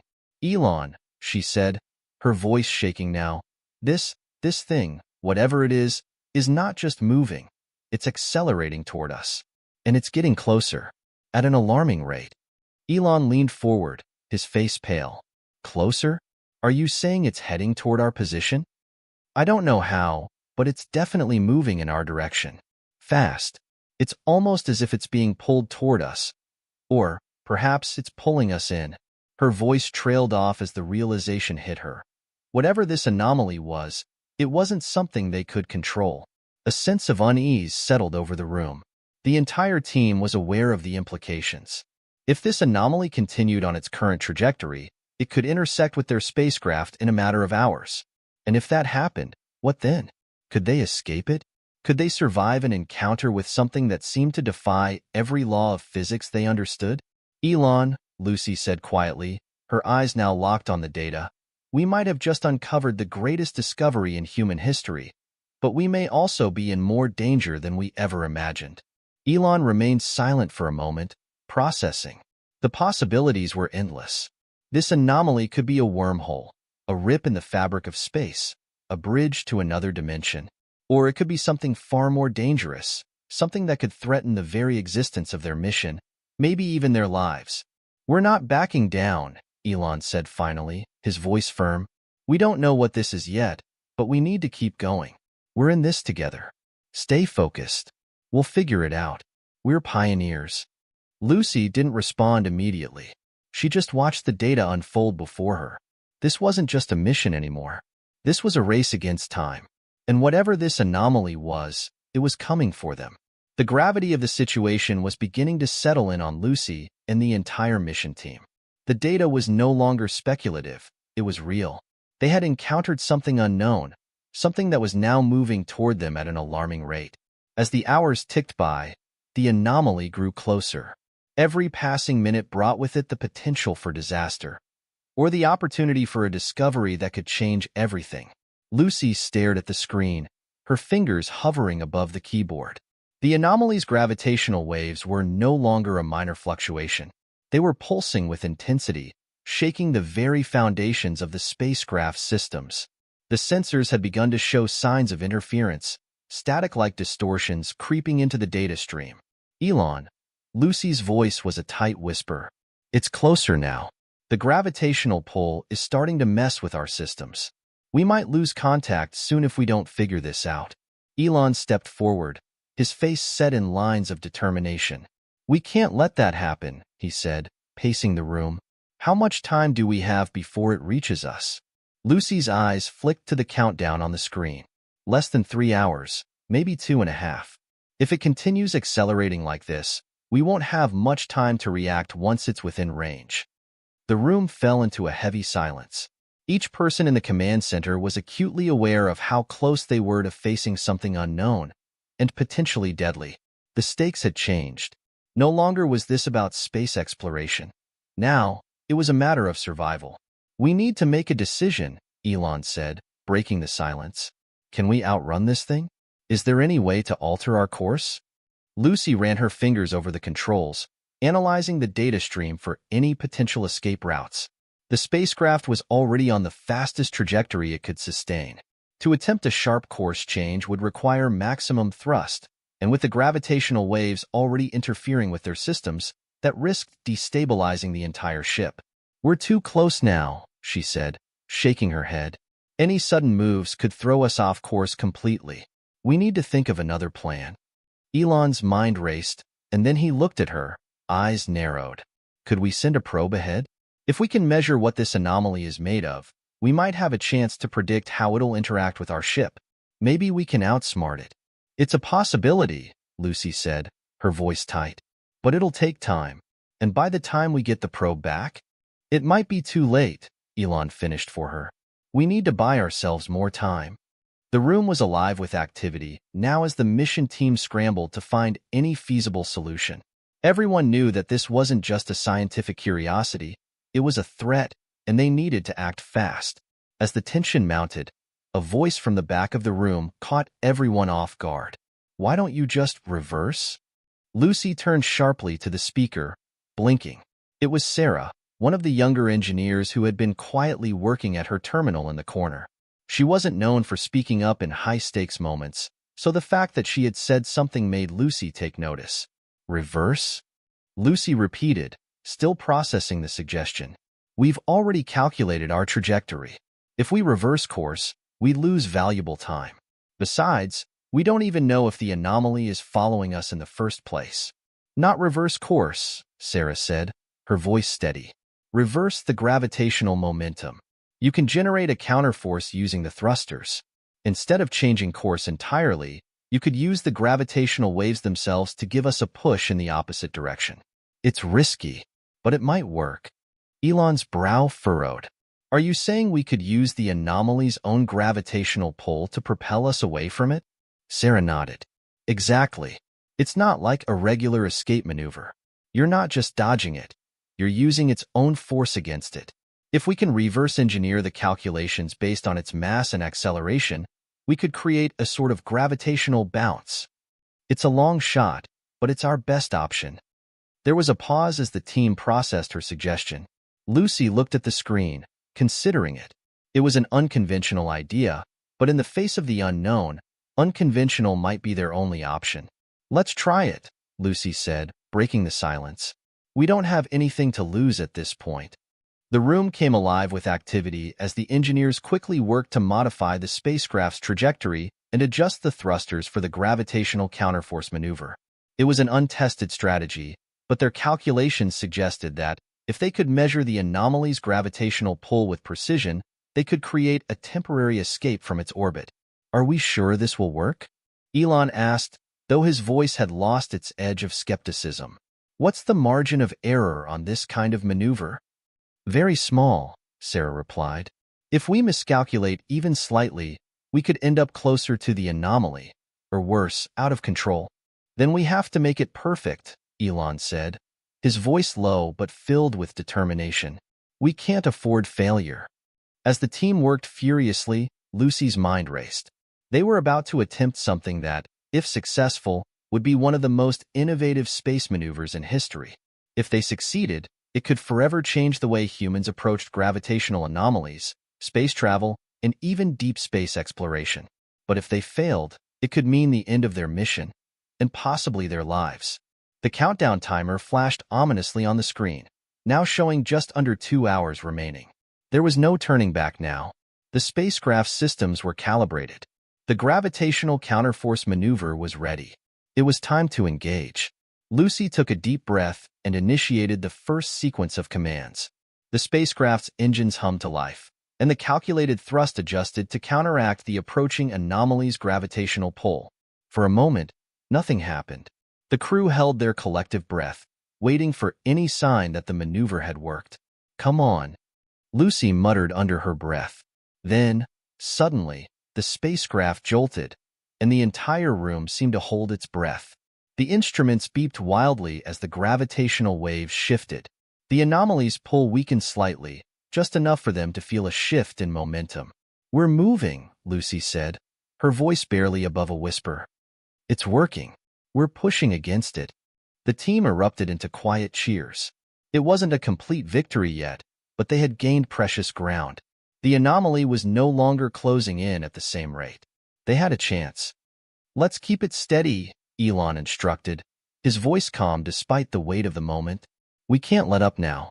We need to keep this momentum going. As the spacecraft continued to move away from the anomaly, the tension in the room began to ease, though no one let their guard down. They had taken the first step, but the final test still lay ahead. They needed to stay ahead of the anomaly's gravitational pull, and there was no telling what else it might throw at them. For now, though, there was a flicker of hope, a sign that even in the face of the unknown, human ingenuity and determination could offer a way forward. As the spacecraft continued its delicate dance with the anomaly, the tension in the control room was palpable. They had made it this far, but each passing second brought with it a new layer of uncertainty. The countdown timer had been reset, but the anomaly was still out there, just beyond their reach. The question on everyone's mind was the same. What exactly were they dealing with? Lucy sat at her console, her eyes glued to the data feed. The gravitational pull had lessened, but it was still fluctuating, moving erratically. It was as though the anomaly was testing them, probing for weaknesses. The calculations suggested they were temporarily safe, but the sense of unease had not dissipated. There was still something they didn't know, something they hadn't accounted for. Elon, Lucy said, breaking the silence that had settled over the team. The data, it's not just gravitational anymore. We're picking up something different. Elon walked over, his brow furrowing. Different? What do you mean? Look at this, Lucy said, tapping the display. These readings, they're like nothing we've ever seen. It's not just gravitational waves. There's a secondary signal, almost like a pulse. It's faint, but it's there, and it's growing stronger. The room fell silent as everyone crowded around Lucy's console, studying the strange new data. The pulse wasn't just a random fluctuation. It had a pattern, a rhythm, almost like it was trying to communicate. Is it some kind of electromagnetic signal? One of the engineers asked, his voice filled with wonder. Lucy shook her head. It's more than that. It's like, she paused, unsure of how to phrase it. It's like it's alive. The words hung in the air, heavy and unsettling. Alive. Could something like that even be possible? Could the anomaly somehow be a living entity, or was this just a side effect of its unknown nature? Run a deeper scan, Elon said quickly, his tone urgent. We need to know what we're dealing with. The team immediately got to work, rerouting the spacecraft systems to better isolate the pulse. The screens flickered as the sensors began to process the signal in greater detail. A few moments later, a clearer image emerged, a pattern that was unmistakable. Elon, Lucy said, her voice trembling. This isn't just an anomaly. It's a communication. Elon stared at the screen, his mind racing. A communication? He repeated, as though trying to understand the implications. But from who or what? The pulse continued to grow, its frequency increasing. It was unmistakable now, a series of short, rhythmic bursts, like a heartbeat. The anomaly wasn't just pulling them in, it was reaching out. As the pulse grew stronger, the team's efforts to decipher it intensified. Sarah, who had initially proposed the counterforce strategy, was now fully immersed in the task of decoding the signal. Her fingers flew over the keyboard as she worked with the rest of the team to isolate the frequency and analyze the pattern. This is insane, Sarah muttered, her voice filled with disbelief. I think it's like binary code. Not exactly, but close. It's structured, like it's trying to tell us something. A collective gasp filled the room as they realized the magnitude of what was unfolding. The anomaly wasn't just a random gravitational disturbance. It was a sentient force trying to communicate, perhaps even trying to make contact. Could this be an alien signal? One of the mission specialists asked, his voice a mixture of awe and fear. It's possible, Elon said, his voice steady but filled with an edge of urgency. But we need to be careful. We don't know who or what we're dealing with. Lucy, however, was already thinking ahead. The pulse was consistent now, rhythmic, like a form of communication that they could understand if they could just crack the code. She leaned forward, her hands resting lightly on the console. We need to respond, she said quietly. If this is a message, we need to let it know that we're here. Elon turned toward Lucy, considering her words carefully. Responding was a risk, one that could either open the door to something incredible or lead to unforeseen consequences. If this anomaly was indeed some kind of intelligent entity, making contact could change everything. But they had no way of knowing if the entity's intentions were benign or hostile. We need to weigh the risks, Elon said, his voice serious. Are we prepared for what might happen if we respond? Lucy didn't hesitate. We've been pioneers in space exploration from the start. We've always been about discovery, about pushing boundaries. If this is an opportunity to learn, to understand something greater than ourselves, we can't ignore it. Elon stood in silence for a moment, looking at the screen, watching the pulse as it continued its steady rhythm. Then he turned to the team. We'll make the response, but we do it carefully. We'll use our own communication methods, something simple, a pulse, a pattern that's easy to recognize. We need to show that we're intelligent beings, that we can understand and reciprocate. With the decision made, the team went to work. Using the spacecraft's communication system, they encoded a simple pulse, a rhythmic pattern designed to match the anomaly's frequency, a signal of intent, a message that said, "We are here. We are listening." The pulse was transmitted, and the room fell into a tense silence. Minutes ticked by. Each person in the room was acutely aware of the significance of what had just occurred. They had just opened a line of communication with a force from beyond their understanding. Suddenly, the screen flickered. The pulse from the anomaly began to shift, growing in complexity. The response was immediate. This time, it wasn't just a rhythm. It was a series of longer, more complex bursts, each one more intricate than the last. It's answering us, Lucy breathed, her voice filled with awe. It's responding to our message. The data continued to flow in, and the team worked quickly to analyze the response. But this time, it wasn't just the structure of the pulse that changed, it was the content. The pattern had evolved into something more sophisticated, almost like a complex mathematical formula. It wasn't just communication, it was knowledge. We've stumbled onto something much bigger than we anticipated, Sarah said, her voice trembling with excitement. This isn't just a random anomaly, it's a message, a transmission of knowledge. Elon watched the screen, his heart racing. The complexity of the response told him everything he needed to know. The anomaly wasn't just trying to communicate, it was offering something. An exchange, perhaps, an opportunity to learn. But the question was, what would they do with it? The pulse from the anomaly had shifted once again, this time into something even more complex. It wasn't just a reply. It was an intricate transmission, full of patterns and sequences that seemed to defy the rules of space and time they had come to know.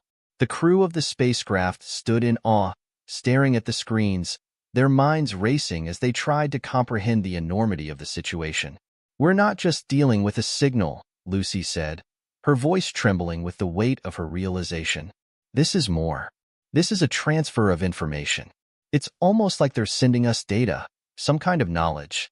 Sarah leaned in closer to the screen, her eyes scanning the rapidly changing sequences. "Look at this," she said, pointing at a cluster of symbols that appeared to be evolving. "This isn't just binary. It's more like a language, an encoded system. But it's not something we've ever seen before. This is something alien."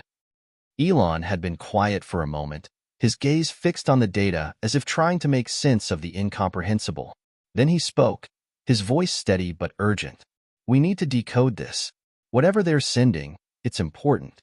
This could be humanity's first contact with an extraterrestrial intelligence." The gravity of his words settled over the team. They were standing at the precipice of something extraordinary. This was no longer just about the anomaly or survival. It was about the future of humanity. "Should we try to respond again?" one of the mission specialists asked, his voice full of uncertainty. "If this is truly a form of communication, what if we misinterpret something? What if they misunderstand our intentions?" Elon nodded, his face creased in thought. "We can't afford to wait. We need to understand what's being offered to us, what they want from us. But we have to be careful. Any mistake now could jeopardize everything." Lucy, already on edge, felt the pressure building. "We don't know what this is, or why it's happening, but it's clear they want us to engage. They're not hostile, they're trying to make contact." Elon turned to the team. "Let's proceed. But let's do it methodically. We'll decode this step by step, and if we need to make contact again, we will. But let's be cautious." The team immediately got to work. For hours, they tried to decode the signal, attempting to break down the patterns that had emerged. It was painstaking work, but with each passing minute, they began to see the structure of the transmission more clearly. It was as if the anomaly had sent them a map, or perhaps a guide, something that, if understood, could change everything they knew about the universe. Just as fatigue began to set in, Sarah, who had been tirelessly working through the data, let out a sharp gasp. I think I've got it." The entire room fell silent. Elon quickly moved to her side, peering over her shoulder as she pulled up the latest analysis. "Look at this," Sarah said, her fingers shaking slightly as she highlighted a series of symbols on the screen. "This sequence, it's a mathematical equation, but it's not just an equation. It's describing something, a concept, a fundamental truth of the universe. It's the nature of space-time itself." Lucy stepped forward, her eyes wide with disbelief. "Are you saying that they've sent us the formula for something like a new understanding of physics?" Sarah nodded. "Exactly. It's like they're offering us a glimpse into something beyond our current understanding. A new way of thinking about the universe, about how everything is connected."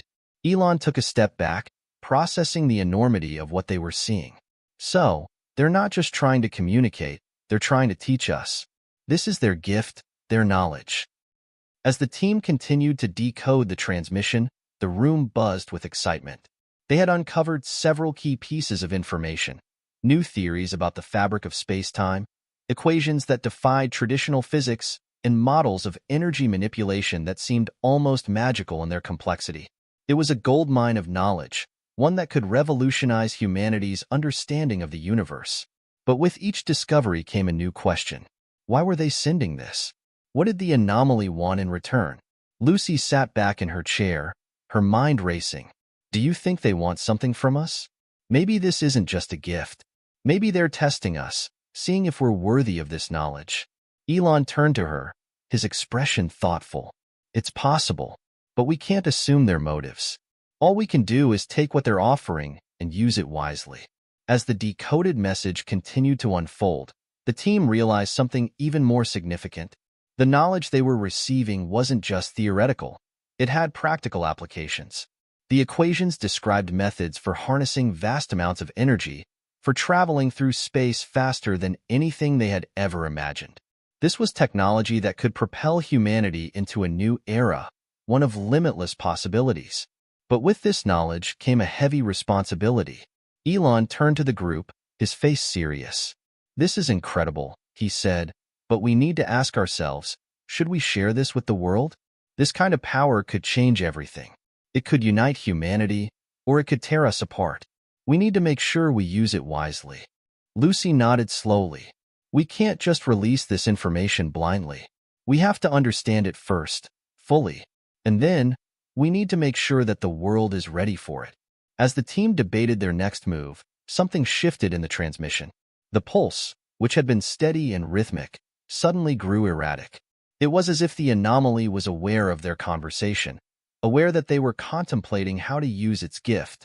"Something's changing," Sarah said, her voice tense. "The signal, it's not the same anymore. It's getting more chaotic." Elon stepped forward, his mind racing. "What does this mean? Did we do something wrong?" Lucy's heart skipped a beat as the transmission on the screen flickered. And then, as if in response to their hesitation, a new pattern emerged, a message of sorts. But this time it wasn't in mathematical terms. It was direct, clear. "We have given you knowledge. What you do with it will determine your future." The room fell into stunned silence. The meaning of the message was unmistakable. The anomaly was offering them knowledge, but it wasn't unconditional. It came with a test, a trial. How they chose to use this knowledge would determine the fate of humanity. Elon stared at the screen, his mind racing with the implications. "This is the moment," he said softly. "This is the decision we've been waiting for. Do we take this knowledge and use it to better humanity, or do we risk everything by misusing it?" The room was silent, each person lost in their thoughts. No one knew for sure what the right choice was, but they all understood one thing. The world they had known was about to change forever. The words from the anomaly still echoed in the control room, hanging in the air like a weight they could not escape. "We have given you knowledge. What you do with it will determine your future." Each person in the room grappled with the enormity of the message. The silence was thick, as if the very fabric of space had paused, holding its breath. Elon, ever the visionary but also deeply pragmatic, stood before the screen, staring at the cryptic message. His mind was a whirlwind of possibilities, but the burden of the decision was clear. What did this knowledge truly mean? What were they about to unleash upon the world? "We need to talk about this," Elon said quietly, his voice breaking the spell. "The anomaly is offering us something we've never seen before, something that could change the course of human history. But we need to ask ourselves, are we ready for it?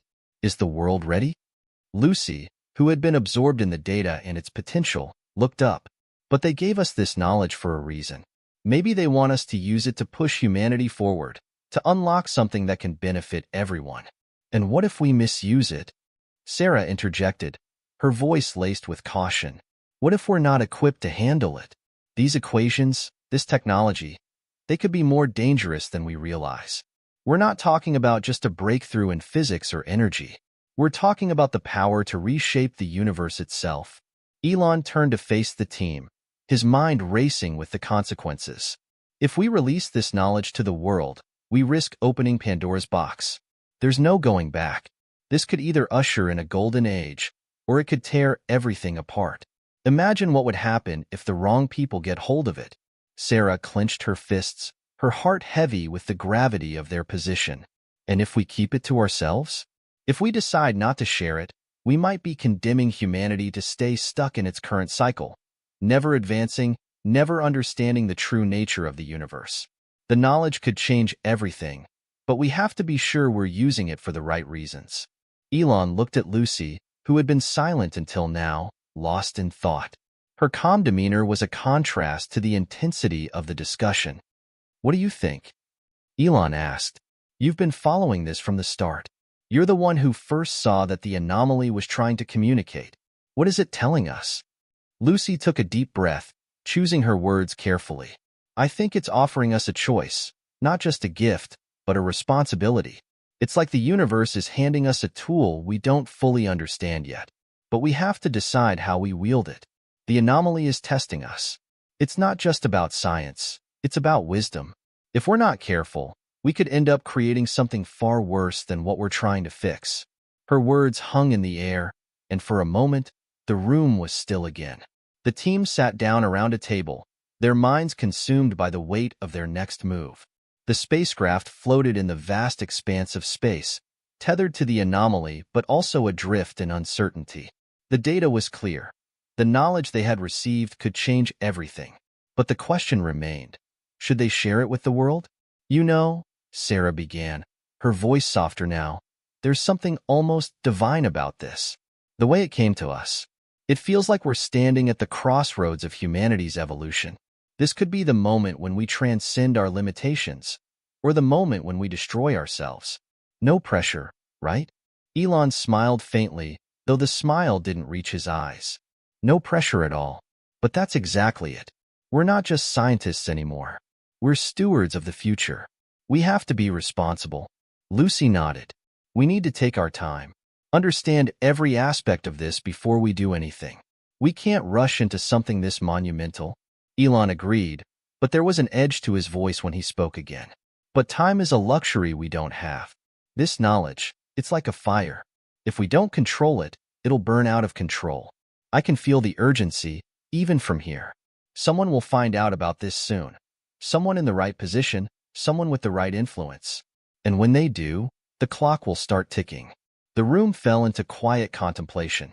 They had no idea how long they could keep this secret, or if they even should.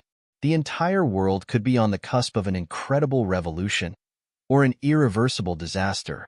Back on Earth, the political and scientific communities were abuzz. The news of the anomaly, its strange behavior, and the unprecedented discoveries made by Elon's team had begun to leak. While the official space agencies had kept a tight lid on the specifics, rumors were starting to swirl. Whispers of alien technology and world-changing breakthroughs were spreading fast. The pressure was mounting. "What if we go public?" Lucy said, breaking the silence. "What if we show the world what we've discovered, the technology we've unlocked? Maybe this knowledge was meant to be shared with everyone, open source, so we can all move forward together." "And what if humanity isn't ready?" Sarah asked, raising an eyebrow. "Think about the chaos that could ensue if this information is released prematurely. Governments, military organizations, corporations, everyone would rush to get their hands on it. Who controls it? Who decides how it's used?" The team was silent for a moment, each of them processing the weight of those words. It was true. Once the knowledge was out, there would be no going back. And once the world knew what they had discovered, the pressure would only intensify. Hours passed, and still, no clear decision had been made. The spacecraft floated in the abyss, a tiny speck in the vast expanse of space, caught between the unknown and the unknown future. The transmission from the anomaly had slowed, almost as if it were waiting for them to make a decision. Finally, Elon spoke, his voice unwavering. "We need to make a decision today. The anomaly has already communicated with us. It's clear that we've been chosen to receive this knowledge, but we must decide whether to act on it ourselves or share it with the world. But in either case, we need to prepare. If this is going to work, we need to have a clear vision of how we use this knowledge." Lucy met his gaze. "And if we fail?" Elon's eyes softened. "If we fail, then we've lost more than just our chance at a breakthrough. We've lost our humanity." A hush fell over the room as they all understood the gravity of what Elon was saying. This was bigger than science, bigger than even the anomaly itself. It was about trust, about wisdom, and ultimately about humanity's place in the universe. The room was thick with tension. Elon stood at the front, his mind a tangled web of possibilities, each one as fraught with risk as it was with potential. He had always prided himself on making bold decisions, on pushing the boundaries of what was possible. But this was different. This wasn't just about launching a rocket to Mars or building a self-driving car. This was about humanity's future, and perhaps even its survival. Lucy and Sarah sat across from him, both lost in thought, their eyes reflecting the weight of the choice before them. Behind them, the rest of the crew lingered in the shadows, silently waiting for direction, for a sign that would lead them toward the right answer. The anomaly's transmission had slowed to a rhythmic pulse, almost as if it too were waiting. Elon glanced at his watch. Time was running out. They couldn't stay in this limbo forever. The decision had to be made, and it had to be made now. "We can't let fear paralyze us," Elon said finally, breaking the silence. His voice was calm but firm. Fear of what might happen, fear of the unknown. We have to think about the future, about what's best for all of us, not just for us in this room. This knowledge, if used properly, could elevate humanity to a level we've never dreamed of. We have the power to change the world. We can end poverty. We can solve climate change. We can unlock the secrets of the universe. Sarah shook her head. But at what cost, Elon? We don't know what kind of ripple effect this could have. There's too much at stake. If this knowledge is misused, we could be giving people the power to destroy everything. What if the wrong hands get it? What if the world isn't ready? Elon's eyes narrowed. What if they never will be? What if waiting until the world is ready means we'll never get there? The human race has always been on the edge of something greater. We've always had to take risks to evolve. This is our chance to take the leap. Lucy, who had been silent for a long time, finally spoke. But it's not just about evolution. It's about trust. Trust in humanity to use this knowledge wisely. We're talking about a gift, but also a burden. Once we release this information, there's no taking it back. We'll be setting a precedent. And that's a responsibility we have to take seriously. Her voice was steady, but there was a tremor of uncertainty underneath, a fear that even she couldn't fully suppress. She looked at Elon, who met her gaze with an intensity that spoke volumes. "I understand the stakes," she continued, "but we have to remember, this isn't our gift to give. It was given to us, and now we have to decide whether to share it or keep it hidden. The choice isn't just ours to make. It's the world's." The weight of Lucy's words hung in the air, and for a moment, the crew seemed to breathe as one. The choice, as monumental as it was, wasn't just about technological advancement. It was about the kind of world they wanted to build. Would they give humanity the chance to transcend, or would they hold back, fearful of the consequences? Elon felt a knot in his stomach. He knew the risks. He understood the fear. But he also knew that this moment would define everything. If they kept the knowledge to themselves, the world would remain stuck. But if they shared it, if they truly believed humanity could rise to the occasion, the world could be transformed. The question lingered in the air, like a dark cloud that refused to dissipate. Could humanity be trusted with this power?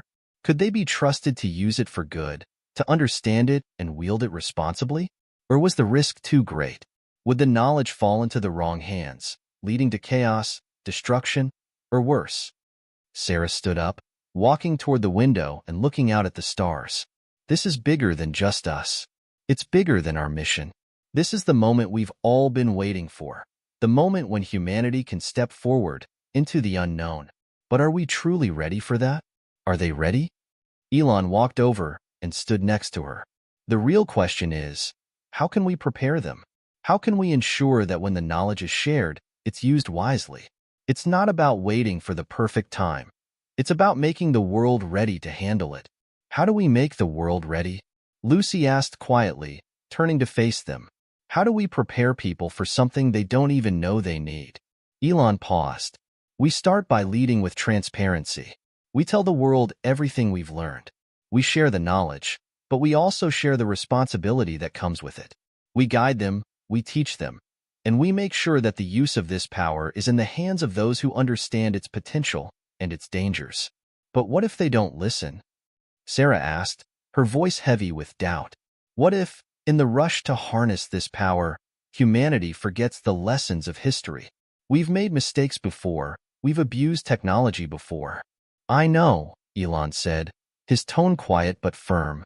But we can't let the mistakes of the past hold us back. We have to move forward. We have to believe in the potential of humanity to rise above its flaws. The debate continued for hours, but in the end, it was clear that the weight of the decision was simply too great to delay any longer. They had to choose. And with that, Elon stood up and addressed the team, his voice filled with resolve.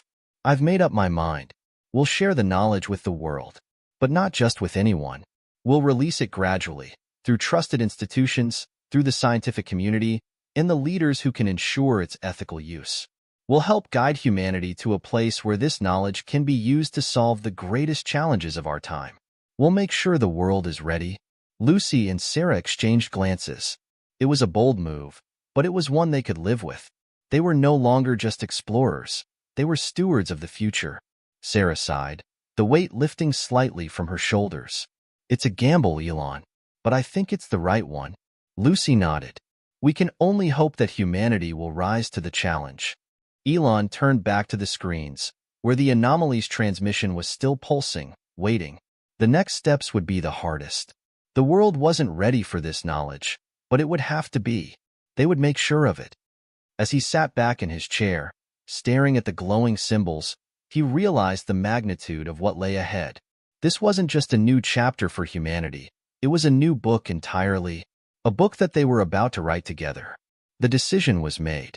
Elon and his team had chosen the path of transparency to release the knowledge they had received from the anomaly to the world. But as the team sat gathered around the control room, a quiet anxiety hung over them. They had crossed a threshold, and there was no turning back now.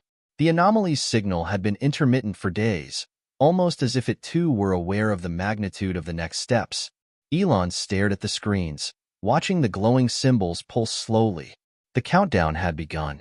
It was time to start the transmission to Earth, to unleash what they had discovered. We need to do this carefully, Elon said, his voice steady but full of gravity. We're not just sharing data or scientific research. We're sharing a new way of thinking, one that could shape the future. But we have to make sure that those who receive it understand its significance. This knowledge can't be misused. Agreed, Lucy replied, her voice calm but firm. She had always been the most cautious of the group, and her concerns hadn't faded. We're opening a door to a new era. But that means there are forces out there who will try to control it, twist it for their own purposes. Sarah nodded. We can't protect everyone, but we can at least guide them, give them the right tools to understand and use it responsibly. The crew began preparing for the release. Elon walked over to the central terminal, his mind still whirling with thoughts. As the team worked, Elon couldn't shake the feeling that something was about to change, something bigger than just their discovery, something that would resonate across the world and possibly even beyond. The anomaly had given them the tools to reshape the world, but it had also given them the responsibility to wield those tools wisely. The countdown clock hit 0, and the terminal flickered to life. The transmission began, sending out the knowledge they had gathered, detailed equations, advanced technologies, philosophical insights, and conceptual frameworks that were far beyond current human understanding. The data streamed across space, destined to reach Earth in moments. Elon watched the screen as the transmission was sent, but there was a brief moment when the symbols on the screen began to change, shifting in ways they hadn't anticipated. It wasn't just data anymore. The anomaly had begun to send a new message, one that was not encoded in the same way as before. It was as if the anomaly was communicating directly with them, bypassing traditional means of information. Look at this, Lucy said, pointing at the screen. It's evolving. This is different from what we've seen. The symbols were no longer just patterns or codes. They were fluid, shifting constantly, creating images, diagrams, and intricate patterns that seemed to transcend mere language. It was as though the anomaly was presenting a visual narrative, a story of the cosmos, of civilizations that had come before them, of the forces that governed the universe. The transmission had become an experience, not just an exchange of knowledge. Elon leaned forward, his eyes wide with realization. This is more than just information. It's a message, a blueprint for understanding the universe itself. As the transmission continued, the room grew silent. It was as though they were all collectively holding their breath. The knowledge that had once seemed like a gift was now transforming into something far more profound. The implications of what they had just released were beginning to dawn on them in full force. Within minutes of the transmission reaching Earth, global reaction was swift and overwhelming. News outlets, social media, and government agencies were flooded with information. The data, once sealed within the spacecraft, had now been exposed to the world. It was unlike anything humanity had ever seen. At first, the reaction was disbelief. Scientists, engineers, and philosophers scrambled to process the sheer scale of what had been revealed. Theoretical physicists were stunned by the complexity and beauty of the equations. Engineers marveled at the technological advancements they could now begin to implement.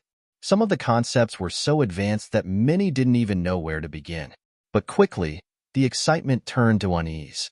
As the world tried to understand the new realities the knowledge had introduced, there were growing concerns. Governments began to scramble to control the flow of information. Corporations with vast resources started to mobilize, eager to harness the technologies that had been released.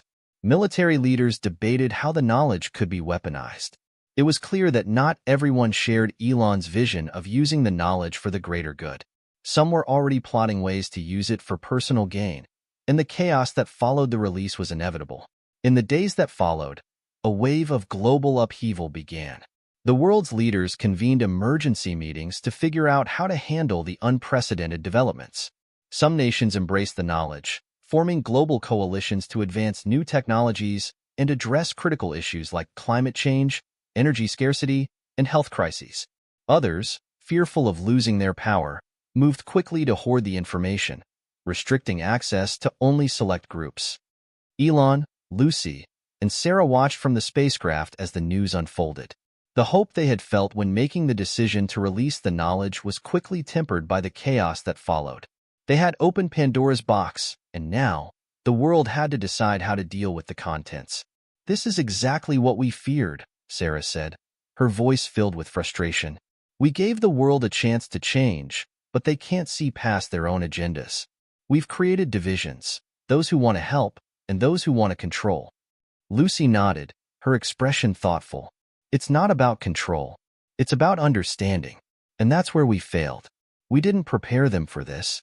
We didn't give them the context they needed to understand what they were receiving." Elon turned to face them, his expression somber. "We didn't fail. We gave them the opportunity. It's up to them now to rise to the challenge. It's up to the good people of this world to take this knowledge and use it wisely." But as the days passed, it became increasingly clear that not everyone would rise to the challenge. Extremist factions, corporations, and governments all vied for control over the knowledge, seeking to weaponize it or monopolize it for their own purposes. The world had been given a gift, but not all of humanity was prepared for the responsibility. In the midst of the chaos, there was a moment when Elon stood alone on the observation deck of the spacecraft, looking out into the infinite expanse of space. The stars seemed so distant, so unreachably perfect. He thought of the anomaly, of the moment when everything had changed for him, for Lucy, for Sarah, and for the entire world. The knowledge had been a test, not just of humanity's intelligence, but of its character. "Is this what you wanted?" he asked softly, though he knew the anomaly wouldn't answer. "Did we do the right thing?" A soft beep from his terminal interrupted his thoughts. He turned, and there, flashing on the screen, was a new transmission. It wasn't from Earth, it was from the anomaly. The message was short, but it was clear. "We have given you the knowledge. What you do with it is your choice. But remember, the universe is not a test. It is a beginning." The world was changing, but not as they had imagined. The knowledge had sparked a revolution, but it had also revealed humanity's deepest flaws. The fight for control, the fear of the unknown, and the resistance to change. All of it was playing out before their eyes. But the message from the anomaly had brought a sense of clarity.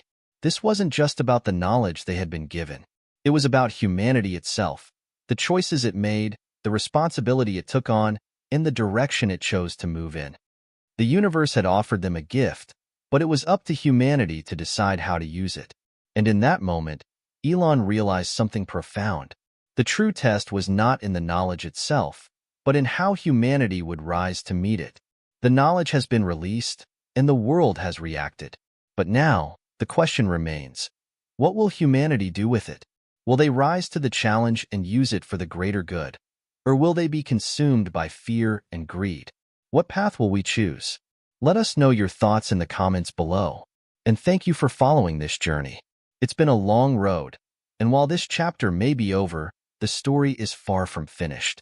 The future is unwritten, and the choices we make today will shape tomorrow. Hit subscribe and leave a comment with where you're watching from. This story might just spark a new beginning. What's one thing that always pushes you forward, even when things get tough?